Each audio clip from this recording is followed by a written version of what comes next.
ಕರ್ನಾಟಕ ರಾಜ್ಯ ಮುಕ್ತ ವಿಶ್ವವಿದ್ಯಾನಿಲಯದ ಸ್ಪರ್ಧಾತ್ಮಕ ಪರೀಕ್ಷಾ ತರಬೇತಿ ಕೇಂದ್ರದ ವತಿಯಿಂದ ಆಯೋಜಿಸಲಾಗಿರುವ ಕೆಸೆಟ್ ಮತ್ತು ಯುಜಿಸಿ ನೆಟ್ ತರಬೇತಿ ಶಿಬಿರಕ್ಕೆ ಆಗಮಿಸಿರುವ ತಮಗೆಲ್ಲರಿಗೂ ಪ್ರಾರ್ಥನೆಯನ್ನು ನೆರವೇರಿಸಿಕೊಡಲಿದ್ದಾರೆ. ಇದು ಸ್ಫೂರ್ತಿಗೀತೆ ಕೂಡ. ಅಮ್ಮ ರಾಮಚಂದ್ರ ಮತ್ತು ಭಾರ್ಗವಿಯವರು ಸಂಶೋಧಕರು, ಮೈಸೂರು ವಿಶ್ವವಿದ್ಯಾನಿಲಯ ಹಾಗೂ ಅಂತಾರಾಷ್ಟ್ರೀಯ ಕಲಾವಿದರು ಕೂಡ ಇವರಿಂದ. जय भारत जननीय तनुजाते, जय हे कर्नाटक माते, जय सुंदर नदी वनಗಳ ನಾಡೆ, जय हे ರಸ ಋಷಿಗಳ ಬೀಡೆ. ಭೂದೇವಿಯ ಮಕುಟದ ನವಮಣಿಯೇ, ಗಂಧದ ಚಂದದ ಹೊನ್ನಿನ ಗಣಿಯೇ, ರಾಘವ ಮಧುಸೂದನರವತರಿಸಿದ ಭಾರತ ಜನನಿಯ ತನುಜಾತೆ. ಜನನಿಯ ಜೋಗುಳ ವೇದದ ಘೋಷ, ಜನನಿಗೆ ಜೀವವು ನಿನ್ನಾವೇಶ. ಹಸುರಿನ ಗಿರಿಗಳ ಸಾಲೆ, ನಿನ್ನಯ ಕೊರಳಿನ ಮಾಲೆ. ಕಪಿಲ ಪತಂಜಲ ಗೌತಮ ಜಿನನುತ ಭಾರತ ಜನನಿಯ ತನುಜಾತೆ. ಶಂಕರ ರಮನುಜ ವಿದ್ಯಾರಣ್ಯ, ಬಸವೇಶ್ವರ ಮಧ್ವರ ದಿವ್ಯಾರಣ್ಯ. ರನ್ನ ಷಡಕ್ಷರಿ ಪೊನ್ನ, ಪಂಪಲ ಕುಮಿಪತಿ ಚನ್ನ. ಕುಮಾರ ವ್ಯಾಸರ ಮಂಗಳಧಾಮ, ಕವಿ ಕೋಗಿಲೆಗಳ ಪುಣ್ಯಾರಾಮ. ನಾನಕ ರಾಮ ನಂದ ಕಬೀರರ ಭಾರತ ಜನನಿಯ ತನುಜಾತೆ. ತೈಲಪ ಹೊಯ್ಸಳರಾಳಿದ ನಾಡೆ, ಡಂಕಣ ಜಕಣರ ನೆಚ್ಚಿನ ಬೀಡೆ. ಕೃಷ್ಣ ಶರಾವತಿ ತುಂಗ, ಕಾವೇರಿಯ ವರರಂಗ.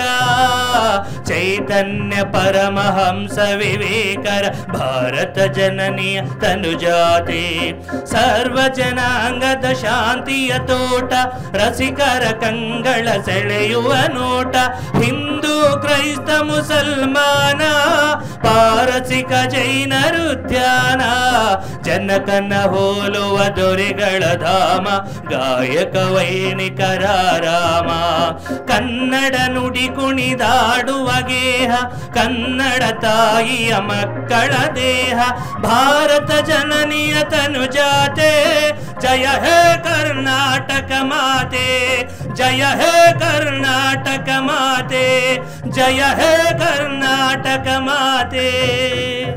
ಅತಿಥಿಗಳ ಪರಿಚಯ ಮತ್ತು ಸ್ವಾಗತವನ್ನು ಮಾಡಲಿದ್ದಾರೆ ನಮ್ಮ ಕೇಂದ್ರದ ಸಂಯೋಜನಾಧಿಕಾರಿಗಳಾದಂಥ ಶ್ರೀ ಸತ್ಯನಾರಾಯಣಗೌಡ ಸರ್ ಅವರು. ನೀವು ಏನನ್ನು ನಂಬ್ಕೊಂಡು ಬಂದಿದ್ದೀರೋ, ನಮ್ಮ ವಿಶ್ವವಿದ್ಯಾನಿಲಯದಿಂದ ಏನನ್ನು ನಿರೀಕ್ಷೆ ಇಟ್ಕೊಂಡಿದ್ದೀರೋ ಅದನ್ನು ಮಾಡೋದಕ್ಕೆ ನಮ್ಮ ಗೌರವಾನ್ವಿತ ಕುಲಪತಿಗಳಾದ ಪ್ರೊಫೆಸರ್ ಶರಣಪ್ಪ ಅಲ್ಸೆ ಅವರು ಯಾವುದೇ ಕಾರಣಕ್ಕೂ ಅವರು ವಿದ್ಯಾರ್ಥಿಗಳ ಪರವಾಗಿ ಇರ್ತಕ್ಕಂಥವರು. ವಿದ್ಯಾರ್ಥಿಗಳಿಗೆ ಏನೇನು ಅನುಕೂಲ ಆಗಬೇಕು, ಸ್ಪರ್ಧಾತ್ಮಕ ಪರೀಕ್ಷೆ ತೆಗೆದುಕೊಂಡು ನೀವೆಲ್ಲ ಜೀವನ ಕಟ್ಕೊಳ್ಳೋದಕ್ಕಾಗಿ ಬಂದಿದ್ದೀರಿ. ನಿಮ್ಮ ಒಂದು ಮುಂದಿನ ಬದುಕನ್ನು ಹಸನ್ ಮಾಡ್ಕೊಳ್ಳೋದಕ್ಕೆ ಬಂದಿದ್ದೀರಿ.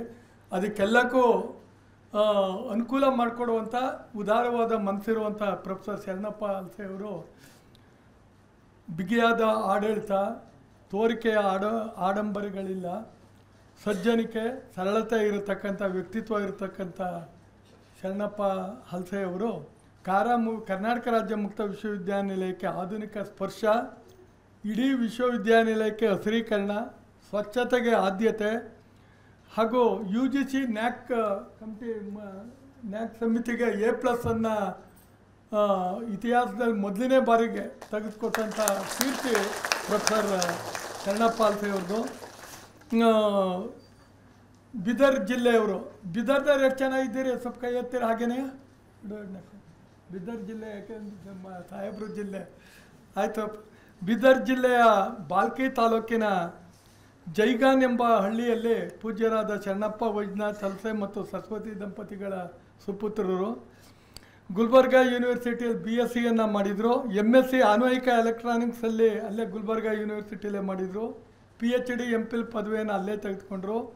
ಗುಲ್ಬರ್ಗಾದ ಶರಣ ಬಸವೇಶ್ವರ ವಿಜ್ಞಾನ ಕಾಲೇಜಿನಲ್ಲಿ ಅವರ ವೃತ್ತಿ ಜೀವನವನ್ನು ಆರಂಭಿಸಿದರು. ಯಾಕೆ ನೀವೆಲ್ಲ ಪ್ರಾಧ್ಯಾಪಕರಾಗೋದ್ರಿಂದ ನೀವು ಸ್ವಲ್ಪ ವಿವರ ತಿಳ್ಕೊಬೇಕಿಲ್ಲಿದೆ. ಹಿರಿಯ ಅಧ್ಯಾಪಕರಾಗಿ, ಮಹಿಳಾ ಯೂನಿವರ್ಸಿಟಿ ಡೀನ್ ಹಾಗೂ ಪ್ರಾಧ್ಯಾಪಕರಾಗಿ, ಬಿಜಾಪುರದ ಮಹಿಳಾ ಯೂನಿವರ್ಸಿಟಿ ಇದಕ್ಕೆ, ಗುಲ್ಬರ್ಗಾ ಯೂನಿವರ್ಸಿಟಿಯಲ್ಲಿ ಎಕ್ಸಾಮಿನೇಷನ್ಸ್ ರಿಜಿಸ್ಟ್ರಾರ್ ಆಗಿ, ಆಡಳಿತ ಕುಲಸಚಿವರಾಗಿ, ದಾವಣಗೆರೆ ಯೂನಿವರ್ಸಿಟಿಯಲ್ಲೇ ಕುಲಪತಿಗಳಾಗಿ ಕಾರ್ಯನಿರ್ವಹಿಸಿದಂಥ ಕೀರ್ತಿ, ಅತ್ಯುತ್ತಮ ಆಡಳಿತಗಾರ ಅನ್ನಿಸ್ಕೊಂಡಂಥ ಕೀರ್ತಿ ಪ್ರೊಫೆಸರ್ ಅಲ್ಸೆ ಅವ್ರದ್ದು. 27 ವರ್ಷಗಳ ದೀರ್ಘವಾದ ಅನುಭವ, 35 ವರ್ಷಗಳ ಬೋಧನಾನುಭವ, 20 ಜನ MPhil ಪದವೀಧರರಿಗೆ ಮಾರ್ಗದರ್ಶಕರು, 20 ಜನ ವಿದ್ಯಾರ್ಥಿಗಳಿಗೆ PhD ಪದವಿಯನ್ನು ಪಡೆದಕ್ಕೆ ಇದು ಮಾಡಿದ್ದಾರೆ. ಇನ್ನೂ 10 ಸಂಶೋಧನಾ ವಿದ್ಯಾರ್ಥಿಗಳು ಅವರಿಂದ ಇದನ್ನು PhDಯನ್ನು ಅವರು ಮಾಡ್ತಾ ಇದ್ದಾರೆ. ಶೈಕ್ಷಣಿಕ ಆಡಳಿತ ನಿರ್ವಹಣೆ ಬಗ್ಗೆ ದಾವಣಗೆರೆ ಯೂನಿವರ್ಸಿಟಿಯನ್ನು ಗ್ಲೋಬಲ್ ಎಜುಕೇಷನ್ ಫೇರ್ ಮೂಲಕ ಮಾಡೋ ಶ್ರೇಯಸ್ಸು, ಅಂತಾರಾಷ್ಟ್ರೀಯ ರಾಷ್ಟ್ರೀಯ ಮಟ್ಟದ ಪ್ರಬಂಧ ಮಂಡಕರಾಗಿ ಶೈಕ್ಷಣಿಕ ಸಾಧನೆಯನ್ನು ಮಾಡಿರ್ತಕ್ಕಂಥವರು. ವಿದ್ವತ್ಪೂರ್ಣ ಸಂಶೋಧನಾ ಲೇಖನಗಳು, ಬರಹಗಳು, ಅಂತಾರಾಷ್ಟ್ರೀಯ ನಿಯತಕಾಲಿಕೆಗಳಲ್ಲಿ, ಸುದ್ದಿ ಸಂಚಿಕೆಗಳಲ್ಲಿ ಪ್ರೊಫೆಸರ್ ಅವ್ರದ್ದು ಪ್ರಕಟ ಆಗಿದೆ. ರಾಜ್ಯ ಮತ್ತು ರಾಷ್ಟ್ರ ಮಟ್ಟದ ಹಲವಾರು ಶೈಕ್ಷಣಿಕ ಸಂಸ್ಥೆಗಳ ಮುಖ್ಯಸ್ಥರಾಗಿ, UGC NAC ಸಮಿತಿ ಚೇರ್ಮನ್ರು, ಕುಲಪತಿಗಳ ಶೋಧನಾ ಸಮಿತಿ, ಕುಲಪತಿಗಳನ್ನ ಯಾವ್ಯಾವ ಯೂನಿವರ್ಸಿಟಿ ಕುಲಪತಿಗಳನ್ನ ನೇಮಕ ಮಾಡಬೇಕು ಅನ್ನೋ ಶೋಧನಾ ಸಮಿತಿ ಸದಸ್ಯರು, ಶೈಕ್ಷಣಿಕ ಮತ್ತು ಆಡಳಿತದ ವಿಷಯವಾಗಿ ಅನೇಕ ಸಲಹೆಗಳನ್ನ ಸರ್ಕಾರಕ್ಕೆ ನೀಡತಕ್ಕಂಥ ತಜ್ಞರ ಸಮಿತಿಯ ಸದಸ್ಯರು, ಎಲ್ಲರ ಮೆಚ್ಚುಗೆಗೆ ಪಾತ್ರರಾಗಿರೋ ಪ್ರೊಫೆಸರ್ ಅಲ್ಸೆ ಅವ್ರನ್ನ ತಮ್ಮೆಲ್ಲರೂ ಪರವಾಗಿ ಗೌರವಪೂರ್ವಕ ಸ್ವಾಗತವನ್ನು ಕೊಡ್ತೀನಿ. ಇನ್ನೊಬ್ಬರು ಭಾಳ ದೊಡ್ಡ ಹೆಸರು, ಇಲಾಖೆಯಲ್ಲಿ ದೊಡ್ಡ ಹೆಸರು ಮಾಡಿರ್ತಕ್ಕಂಥ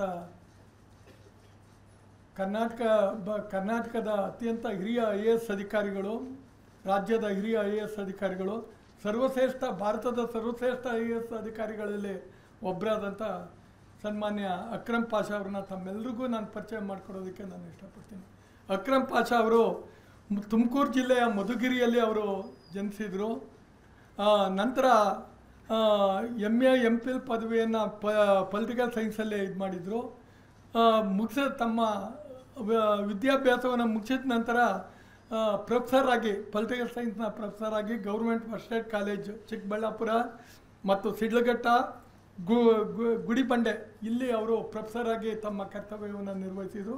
ಅದಾದ ನಂತರ ಪ್ರೊಬೇಷನರಿ KS ಆಫೀಸರ್ ಆಗಿ ಆಯ್ಕೆಯಾದರು ಮೈಸೂರಿನ DC ಆಫೀಸಲ್ಲಿ.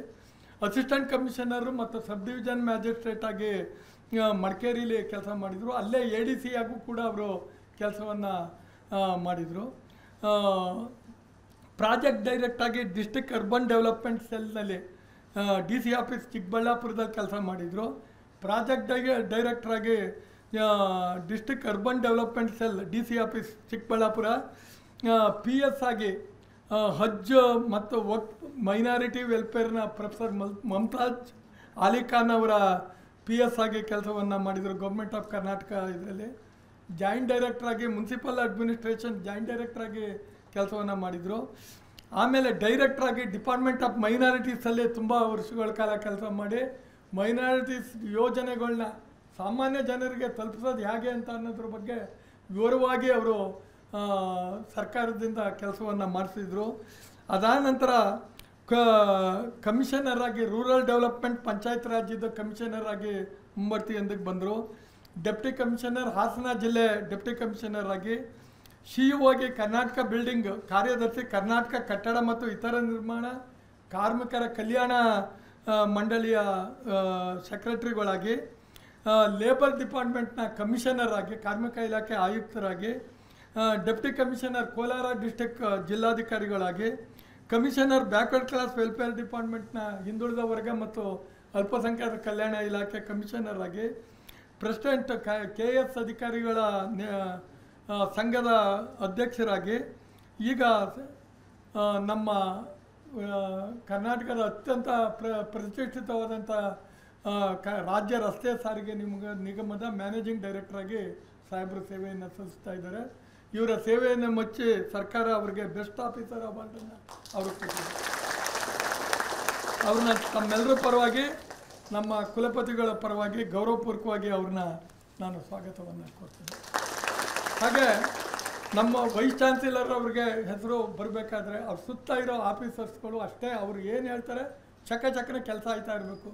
ಆ ಥರ ಇರೋಂಥ ಅಧಿಕಾರಿಗಳನ್ನ ಸುತ್ತ ಇಟ್ಕೊಂಡು ಇರೋವಂಥವರಲ್ಲಿ ಪ್ರೊಫೆಸರ್ ನವೀನ್ ಕುಮಾರ್ ಅವರು, professor S K Naveen Kumar ಅವರು ಈ ಕಡೆ ಇರ್ತಕ್ಕಂಥವರು, ಕುಲಸಚಿವರು, registrar Karnataka state open university. ಅವರು ಸಿಂಧಘಟ್ಟದ ಕಾಳಪ್ಪ ಸರೋಜಮ್ಮ ದಂಪತಿಗಳ ಸುಪುತ್ರರಾದ ನವೀನ್ ಕುಮಾರ್ ಅವರು ಪ್ರಾಧ್ಯಾಪಕರು, ಎಲೆಕ್ಟ್ರಾನಿಕ್ಸ್ ವಿಭಾಗದಲ್ಲಿ ಮಂಗಳೂರು ಯೂನಿವರ್ಸಿಟಿ ಪ್ರಾಧ್ಯಾಪಕರಾಗಿದ್ದರು. ಮೈಸೂರು ವಿವಿಯಲ್ಲಿ MSc PhD PGDSD ಎಲೆಕ್ಟ್ರಾನಿಕ್ಸ್ ಭೌತಶಾಸ್ತ್ರ ವಿಷಯದಲ್ಲಿ ಪದವಿಯನ್ನು ಪಡೆದರು. ಕನ್ನಡ, ಹಿಂದಿ ಮತ್ತು ಇಂಗ್ಲೀಷ್ ಭಾಷೆಯಲ್ಲಿ ವಿಶೇಷವಾದ ಪಾಂಡಿತ್ಯವನ್ನು ಗಳಿಸ್ಕೊಂಡಿರ್ತಕ್ಕಂಥವ್ರು. ನ್ಯಾನೋ ಮೆಟೀರಿಯಲ್ಸ್, ಥೀನ್ ಫಿಲ್ಮ್ಸ್, ಸೆಮಿಕಂಡಕ್ಟರ್ಗಳು, advance materials, cyber security, data science, internet of things ಈ ವಿಷಯಗಳಲ್ಲಿ ವಿಶೇಷ ಪರಿಣಿತಿಯನ್ನು ಅವರು ಹೊಂದಿರತಕ್ಕಂಥವ್ರು. ಕುವೆಂಪು ಯೂನಿವರ್ಸಿಟಿ ಪರೀಕ್ಷಾಂಗ ಕುಲಸಚಿವರಾಗಿ, ಪ್ರಭಾರಿ ರಿಜಿಸ್ಟ್ರಾರ್ ಆಗಿ, ಹಣಕಾಸು ಅಧಿಕಾರಿಗಳಾಗಿ, ದೂರ ಶಿಕ್ಷಣ ನಿರ್ದೇಶಕರಾಗಿ ಅಪಾರವಾದ ಅನುಭವವನ್ನು ಅವರು ಗಳಿಸ್ಕೊಂಡಿದ್ದಾರೆ. ಮಂಗಳೂರು ಯೂನಿವರ್ಸಿಟಿಯಲ್ಲಿ MSc ಸೈಬರ್ ಭದ್ರತೆ ಸಂಯೋಜಕರಾಗಿ, ಇನ್ಕ್ಯುಬೇಷನ್ ಸೆಂಟರ್ ಕಂಪ್ಯೂಟರ್ ವಿಭಾಗದ ನಿರ್ದೇಶಕರಾಗಿ, ಎಲೆಕ್ಟ್ರಾನಿಕ್ ವಿಭಾಗದ ಅಧ್ಯಕ್ಷರಾಗಿ ಮತ್ತು ಸಂಯೋಜಕರಾಗಿ ಮೈಸೂರು ಯೂನಿವರ್ಸಿಟಿಯಲ್ಲಿ ಅವರು ಸೇವೆಯನ್ನು ನಮ್ಮ ಮೈಸೂರು ಯೂನಿವರ್ಸಿಟಿಯಲ್ಲೂ ಅವರು ಸೇವೆಯನ್ನು ಸಲ್ಲಿಸಿದ್ದಾರೆ. ಮೈಸೂರು ಯೂನಿವರ್ಸಿಟಿಯಲ್ಲಿ ಸಹಾಯಕ ಪ್ರಾಧ್ಯಾಪಕರಾಗಿ, ಹಿರಿಯ ಪ್ರಾಧ್ಯಾಪಕರಾಗಿ ಮಂಗಳೂರು ಯೂನಿವರ್ಸಿಟಿ, ಹೀಗೆ ಅವರು ಅನೇಕ ಕಡೆ ಕೆಲಸವನ್ನು ಮಾಡಿದರು. ಇದು ರಾಷ್ಟ್ರೀಯ ಅಂತಾರಾಷ್ಟ್ರೀಯ ಇದರ ನಿಯತಕಾಲಿಗಳಲ್ಲಿ ವಿಶೇಷ ಲೇಖನಗಳನ್ನ ಅವರು ಇದು ಮಾಡಿದ್ದಾರೆ. ಪ್ರೊಫೆಸರ್ ಅವರ ಮಾರ್ಗದರ್ಶನದಲ್ಲಿ 10 ವಿದ್ಯಾರ್ಥಿಗಳು PhD ಮಾಡಿರ್ತಾರೆ. ಇನ್ನೂ 5 ಜನ ಅವರ ಇದರಲ್ಲಿ PhDಯನ್ನು ಮಾಡ್ತಾಯಿದ್ದಾರೆ. ಅವ್ರನ್ನ ನಿಮ್ಮೆಲ್ಲರ ಪರವಾಗಿ ಗೌರವಪೂರ್ವಕವಾಗಿ ಸ್ವಾಗತವನ್ನು ಮಾಡ್ತಿದ್ದೇನೆ. ಇನ್ನೊಬ್ಬರು ನಮ್ಮ ರಿಜಿಸ್ಟ್ರಾರ್ ಇವ್ಯಾಲ್ಯೂಯೇಷನ್ಸ್ ಇಲ್ಲಿ ಪ್ರೊಫೆಸರ್ ಆನಂದ್ ಕುಮಾರ್ CS ಆನಂದ್ ಕುಮಾರ್ ಅವರು ಕೂಡ ಬೆಂಗಳೂರು ಯೂನಿವರ್ಸಿಟಿ ಮೌಲ್ಯಮಾಪನ ರಿಜಿಸ್ಟ್ರಾರ್ ಆಗಿ ಕೆಲಸ ಮಾಡ್ತಾಯಿದ್ರು. ಶೈಕ್ಷಣಿಕ ಸಂಶೋಧನೆಯನ್ನು ಕೇಂದ್ರೀಕರಿಸುವಂಥ ತಮ್ಮ ವೃತ್ತಿ ಜೀವನವನ್ನು ಅವರು ಆರಂಭಿಸಿದರು. ಮುದ್ದೇನಹಳ್ಳಿಯ ತಾಂತ್ರಿಕ ಯೂನಿವರ್ಸಿಟಿ ಅನ್ವಯಿಕ ವಿಜ್ಞಾನ ವಿಭಾಗದಲ್ಲಿ ಅಸೋಸಿಯೇಟ್ ಪ್ರೊಫೆಸರ್ ಆಗಿ ಕೆಲಸ ಮಾಡಿದರು. ಆನಂದ್ ಕುಮಾರ್ ಅವರು ವಿದೇಶಗಳಲ್ಲಿ ಜಪಾನ್ ಮತ್ತು ಜಪಾನ್ನ ಹೊಕೈಡೋ ಯೂನಿವರ್ಸಿಟಿಯಲ್ಲಿ ವಿಜ್ಞಾನಗಳ ಪ್ರಚಾರಕ್ಕಾಗಿ ಅವರು ಸೇವೆಯನ್ನು ಅಲ್ಲಿ ಸಲ್ಲಿಸಿದರು. 2011ರಿಂದ 2013ರವರೆಗೆ USA ರಟ್ಜರ್ ವಿಶ್ವವಿದ್ಯಾನಿಲಯದ ರಸಾಯನಶಾಸ್ತ್ರದ ಪ್ರಾಧ್ಯಾಪಕರಾಗಿದ್ದರು. ಭಾರತೀಯ ವಿಜ್ಞಾನ ಸಂಸ್ಥೆಯ ಸಾವಯವ ರಸಾಯನ ವಿಭಾಗದಲ್ಲಿ ಮತ್ತು ಹೈದರಾಬಾದ್ ಯೂನಿವರ್ಸಿಟಿ ರಸಾಯನಶಾಸ್ತ್ರ ಶಾಲೆಯಲ್ಲಿ ಪ್ರೊಫೆಸರ್ ಗೋವರ್ಧನ್ ಮೆಹ್ತಾ ಅವರ ಮೇಲ್ವಿಚಾರಣೆಯಲ್ಲಿ ಕೆಲಸ ಮಾಡಿದರು. ಮೈಸೂರು ಯೂನಿವರ್ಸಿಟಿ 2009ರಲ್ಲಿ MSc ಪದವಿ, 2001ರಿಂದ 2003ರವರೆಗೆ ಮೈಸೂರು ಯೂನಿವರ್ಸಿಟಿ ರಸಾಯನಶಾಸ್ತ್ರ ಅಧ್ಯಯನ ವಿಭಾಗದ ಪ್ರಾಧ್ಯಾಪಕರಾಗಿ ಅವರು ಸೇವೆಯನ್ನು ಸಲ್ಲಿಸಿದ್ದಾರೆ. ಇವರು ಅನೇಕ ವಿದ್ವತ್ಪೂರ್ಣ ಕೊಡುಗೆಯನ್ನು ಅವರು ನಮ್ಮ ನಾಡಿಗೆ, ವಿಶ್ವವಿದ್ಯಾನಿಲಯಕ್ಕೆ, ಶೈಕ್ಷಣಿಕ ಕ್ಷೇತ್ರಕ್ಕೆ ಇವಕ್ಕೆ ಕೊಟ್ಟಿದ್ದಾರೆ. ಅವ್ರನ್ನ ನಿಮ್ಮೆಲ್ಲರ ಪರವಾಗಿ ನಾನು ಗೌರವಪೂರ್ವಕವಾಗಿ ಸ್ವಾಗತವನ್ನು ಕೊಡ್ತೀನಿ. ಹಾಗೆಯೇ ನಮ್ಮ ವಿಶ್ವವಿದ್ಯಾಲಯದ ಶೈಕ್ಷಣಿಕ ಡೀನ್ ಅವರಾದಂಥ ಒಳ್ಳೆಯ ಮನಸ್ಸನ್ನು ಇಟ್ಕೊಂಡಿರ್ತಕ್ಕಂಥ ಪ್ರೊಫೆಸರ್ ರಮಾನಾಥ್ ನಾಯ್ಡು ಅವ್ರನ್ನ ಗೌರವಪೂರ್ವಕವಾಗಿ ಸ್ವಾಗತವನ್ನು ಕೊಡ್ತೇನೆ. ವಿದ್ವಾಂಸರು, ತೆಲುಗು ಮತ್ತು ಕನ್ನಡ ಭಾಷೆಗಳಲ್ಲಿ ವಿಶೇಷ ಪಾಂಡಿತ್ಯವನ್ನು ಗಳಿಸ್ಕೊಂಡಿರ್ತಕ್ಕಂಥವರು ರಮಾನಾಥ್ ನಾಯ್ಡು ಅವರು. ಹಾಗೆಯೇ ಹಣಕಾಸು ಅಧಿಕಾರಿಗಳಾದ ಪ್ರೊಫೆಸರ್ ನಿರಂಜನ್ ರಾಜ್ ಅವ್ರನ್ನ IQ ಇದರಲ್ಲಿ ಮತ್ತು ವಿಶ್ವವಿದ್ಯಾನಿಲಯಕ್ಕೆ ಈ ಗ್ರೇಡ್ A1 ಇದು ಬರೋದಕ್ಕೆ ಇವಕ್ಕೆಲ್ಲ ಕುಲಪತಿಗಳ ಬಲಗೈಯಾಗಿ ಅವರು ದುಡಿದು ಅವರ ವಿಶೇಷ ಅನುಭವದಿಂದ ವಿಶ್ವವಿದ್ಯಾನಿಲಯಕ್ಕೆ ಗೌರವವನ್ನು ತಂದುಕೊಡ್ತಾ ಇದ್ದಾರೆ. ಪ್ರೊಫೆಸರ್ ನಿರಂಜನ್ ರಾಜ್ ಅವ್ರನ್ನ ನಾನು ಗೌರವಪೂರ್ವಕ. ಹಾಗೆ ವಿದ್ವಾಂಸರು, ಕನ್ನಡ ವಿದ್ವಾಂಸರು, ಕನ್ನಡ ಮತ್ತು ಇದರಲ್ಲಿ ಅನೇಕ ಪಾಂಡಿತ್ಯವನ್ನು ಗಳಿಸ್ಕೊಂಡಿರ್ತಕ್ಕಂಥ ಚಂದ್ರೇಗೌಡರು ಅವರು ನಮ್ಮ ಶೈಕ್ಷಣಿಕ ಡೀನ್ ಸ್ಟಡಿ ಸೆಂಟರ್ ನಮ್ಮ ಕರ್ನಾಟಕದಲ್ಲಿರುವಂಥ ನಮ್ಮ ವಿಶ್ವವಿದ್ಯಾನಿಲಯದ ಸ್ಟಡಿ ಸೆಂಟರ್ನ ಡೀನ್ ಆಗಿ ಅವ್ರು ಕೆಲಸ ಮಾಡ್ತಾಯಿದ್ದಾರೆ. ತುಂಬ ನಿರೀಕ್ಷೆಯನ್ನು ನಮ್ಮ ಕುಲಪತಿಗಳು ಯಾರು ನಿರೀಕ್ಷೆ ಇಟ್ಕೊಂಡಿರ್ತಾರೆ, ನಮ್ಮ ಕೆಲಸ ಈ ಥರ ಆಗಬೇಕು, ಈ ಥರದವರೇ ಇರಬೇಕು ಅಂತ ಅವ್ರ ನಿರೀಕ್ಷೆಯನ್ನು ಅವರು ಹುಸಿ ಮಾಡೋದಿಲ್ಲ. ನನಗೆ ಗೊತ್ತು, ತುಂಬ ಚೆನ್ನಾಗಿ ಅವರು ಕೆಲಸವನ್ನು ಮಾಡ್ತಾರೆ. ಅವ್ರನ್ನೂ ಕೂಡ ನಾನು ಗೌರವಪೂರ್ವಕವಾಗಿ ಸ್ವಾಗತವನ್ನು ಮಾಡ್ತೀನಿ. ಇಲ್ಲಿ ಬಂದಿರತಕ್ಕಂಥ ನಮ್ಮ ಆತ್ಮೀಯ ಸ್ನೇಹಿತರುಗಳಾದಂಥ ಶ್ರೀರಾಮ್ ಅವರು, ನಾಗೇಶ್ ಪಾಂಡತಲೆ ಅವರು, ಅನೂಪ್ ಅವರು ಮತ್ತು ಮಾಧ್ಯಮದ ಇತರ ಮಿತ್ರರು, ಸ್ಟುಡಿಯೋ ವಿಭಾಗದ ನಿರ್ದೇಶಕರು, ನಮ್ಮ ಗಣೇಶ್ ಮತ್ತು ಸಿದ್ದೇಶ್ ಅವರು, ಇವನ್ನೆಲ್ಲರೂ ನಾನು ಮಾಧ್ಯಮ ಮಿತ್ರರಿಗೆ ಎಲ್ಲರಿಗೂ ಗೌರವಪೂರ್ವಕವಾಗಿ ಸ್ವಾಗತವನ್ನು ಕೋರಿ ನಾನು ಮಾತನ್ನು ಮುಗಿಸ್ತೇನೆ. ಮಿತ್ರರೇ, ನಮ್ಮ ಕುಲಪತಿಗಳನ್ನ ನಾನು ಈಗ ಗೌರವಪೂರ್ವಕವಾಗಿ ಪ್ರಾರ್ಥನೆ ಮಾಡ್ಕೊಳ್ಳೋದೇನು ಅಂದರೆ, ಇವಾಗ ಗೆಸ್ಟ್ ಹೌಸ್ಗೆ ಸಂಬಂಧಪಟ್ಟವ್ರನ್ನ ಇಲ್ಲಿಗೆ ಕರೆಸಿ ತಾವು ಆದೇಶ ಮಾಡಬೇಕು. 50 ರೂಪಾಯಿ ತಾವು ಏನು ನಿಮ್ಮ ನಿರೀಕ್ಷೆ ಇಲ್ಲಿಂದ ಹೊರಗಡೆಯಿಂದ ಬಂದಂಥ ಮಕ್ಕಳಿಗೆ ಸುಲಭವಾಗಿ ಸಿಕ್ಕಿ ಅವ್ರೇನೋ ಒಂದು ಮಾಡಿಕೊಂಡು ಜೀವನ ಕಟ್ಕೊಂಡು ಹೋಗಬೇಕು. ಅದನ್ನು ಇಲ್ಲಿಗೆ ಕರೆಸಿ ಅವ್ರ ಕಡೆಯಿಂದ ಬಂದು ಸೇರ್ಕೊಳ್ಳಿ ಅಂತೇಳಿ ಎಲ್ಲೋ ಜಗತ್ತಿಗೆ ಎಲ್ಲೋ ಕೂತ್ಕೊಂಡು ಕಾಲ ಕಳ್ಕೊಂಡು ಹೊರಟಾಯ್ತಾರೆ. ಒಂದಿಷ್ಟು ಉಳ್ಕೊಳ್ಳೋಕೆ ಜಾಗ ಬೇಕಾರೆ ಅಂತ ನಮ್ಮ ಕುಲಪತಿಗಳನ್ನ ನಾನು ಪ್ರಾರ್ಥನೆ ಮಾಡಿಕೊಂಡು ನಮಗೆಲ್ರಿಗೂ ಶುಭ ಆಗಲಿ, ನಮ್ಮ ಹೇಳಿ ನಮಗೆಲ್ರಿಗೂ ಶುಭ ಆಗ್ತದೆ.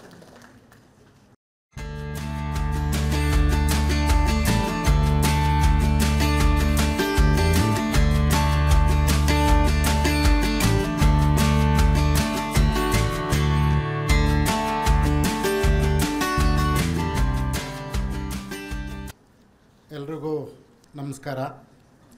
ಕರ್ನಾಟಕ ರಾಜ್ಯ ಮುಕ್ತ ವಿಶ್ವವಿದ್ಯಾಲಯದ ಸ್ಪರ್ಧಾತ್ಮಕ ಪರೀಕ್ಷಾ ತರಬೇತಿ ಕೇಂದ್ರ ಮಾನಸ ಗಂಗೋತ್ರಿ ಈ ದಿನ ಇಲ್ಲಿ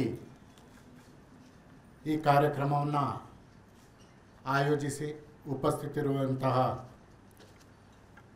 ಈ ವಿಶ್ವವಿದ್ಯಾಲಯದ ಮಾನ್ಯ ಕುಲಪತಿಗಳಾದಂಥ ಶರಣಪ್ಪ ಹಲಸೆ ಅವರೇ, ಅದೇ ರೀತಿ ಕುಲಸಚಿವರಾದಂಥ ನವೀನ್ ಕುಮಾರ್ ಅವರೇ, ರಾಮನಾಥನ್ ನಾಯ್ಡು ಅವರೇ, ಸೊ ಈ ವೇದಿಕೆ ಮೇಲೆ ಇರುವಂಥ ಎಲ್ಲ ಗಣ್ಯರೇ, ಪ್ರಮುಖವಾಗಿ ಸತ್ಯನಾರಾಯಣ ಅವರೇ. ನಾನು ಕಳೆದ 20 ವರ್ಷದ ಹಿಂದೆ ಇವರಿಗೆ ಭೇಟಿ ಮಾಡಿದ್ದೆ.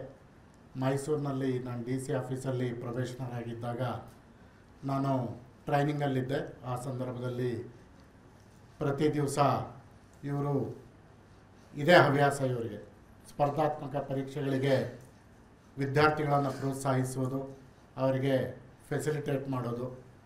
ಒಂದು ಸರ್ಕಾರಿ ಕಾಲೇಜಲ್ಲಿ ಇವರು ಎಲ್ಲರನ್ನ ಆರ್ಗನೈಸ್ ಮಾಡಿ ಸಾಯಂಕಾಲ ಪಾಠ ಮಾಡ್ತಾಯಿದ್ರು. ಆಗ ಯಾರ್ಯಾರು ವಿದ್ಯಾರ್ಥಿಗಳು ಅಲ್ಲಿ ಪ್ರೊಬೇಷನರ್ಸ್ ಇದ್ದರು ಅವ್ರಿಗೆಲ್ಲ ಕರ್ಕೊಂಡು ಬಂದು ಪಾಠ ಮಾಡಿಸ್ತಾಯಿದ್ರು. ಅದರಲ್ಲಿ ನಾನು ಒಬ್ಬ ಸಹ ಆಗಿದ್ದೆ. ಅವತ್ತಿಂದ ಪರಿಚಯ ಆಗಿದ್ದು. ಲಾಸ್ಟ್ ಟೈಮ್ ಸಹ ಒಂದು ಫಂಕ್ಷನನ್ನು ಆರ್ಗನೈಸ್ ಮಾಡಿದರು, ನಾನು ಬರೋದಕ್ಕಾಗಲಿಲ್ಲ ಕಾರಣಾಂತರಗಳಿಂದ. ಇವತ್ತು ಅವರ ಮತ್ತು ಮಾನ್ಯ ಕುಲಪತಿಗಳ ಕಂಟಿನ್ಯೂಸ್ ಏನು ಟಚ್ಚಿಂದ ಇವತ್ತು ಇಲ್ಲಿಗೆ ಬಂದಿದ್ದೇನೆ. ಸೊ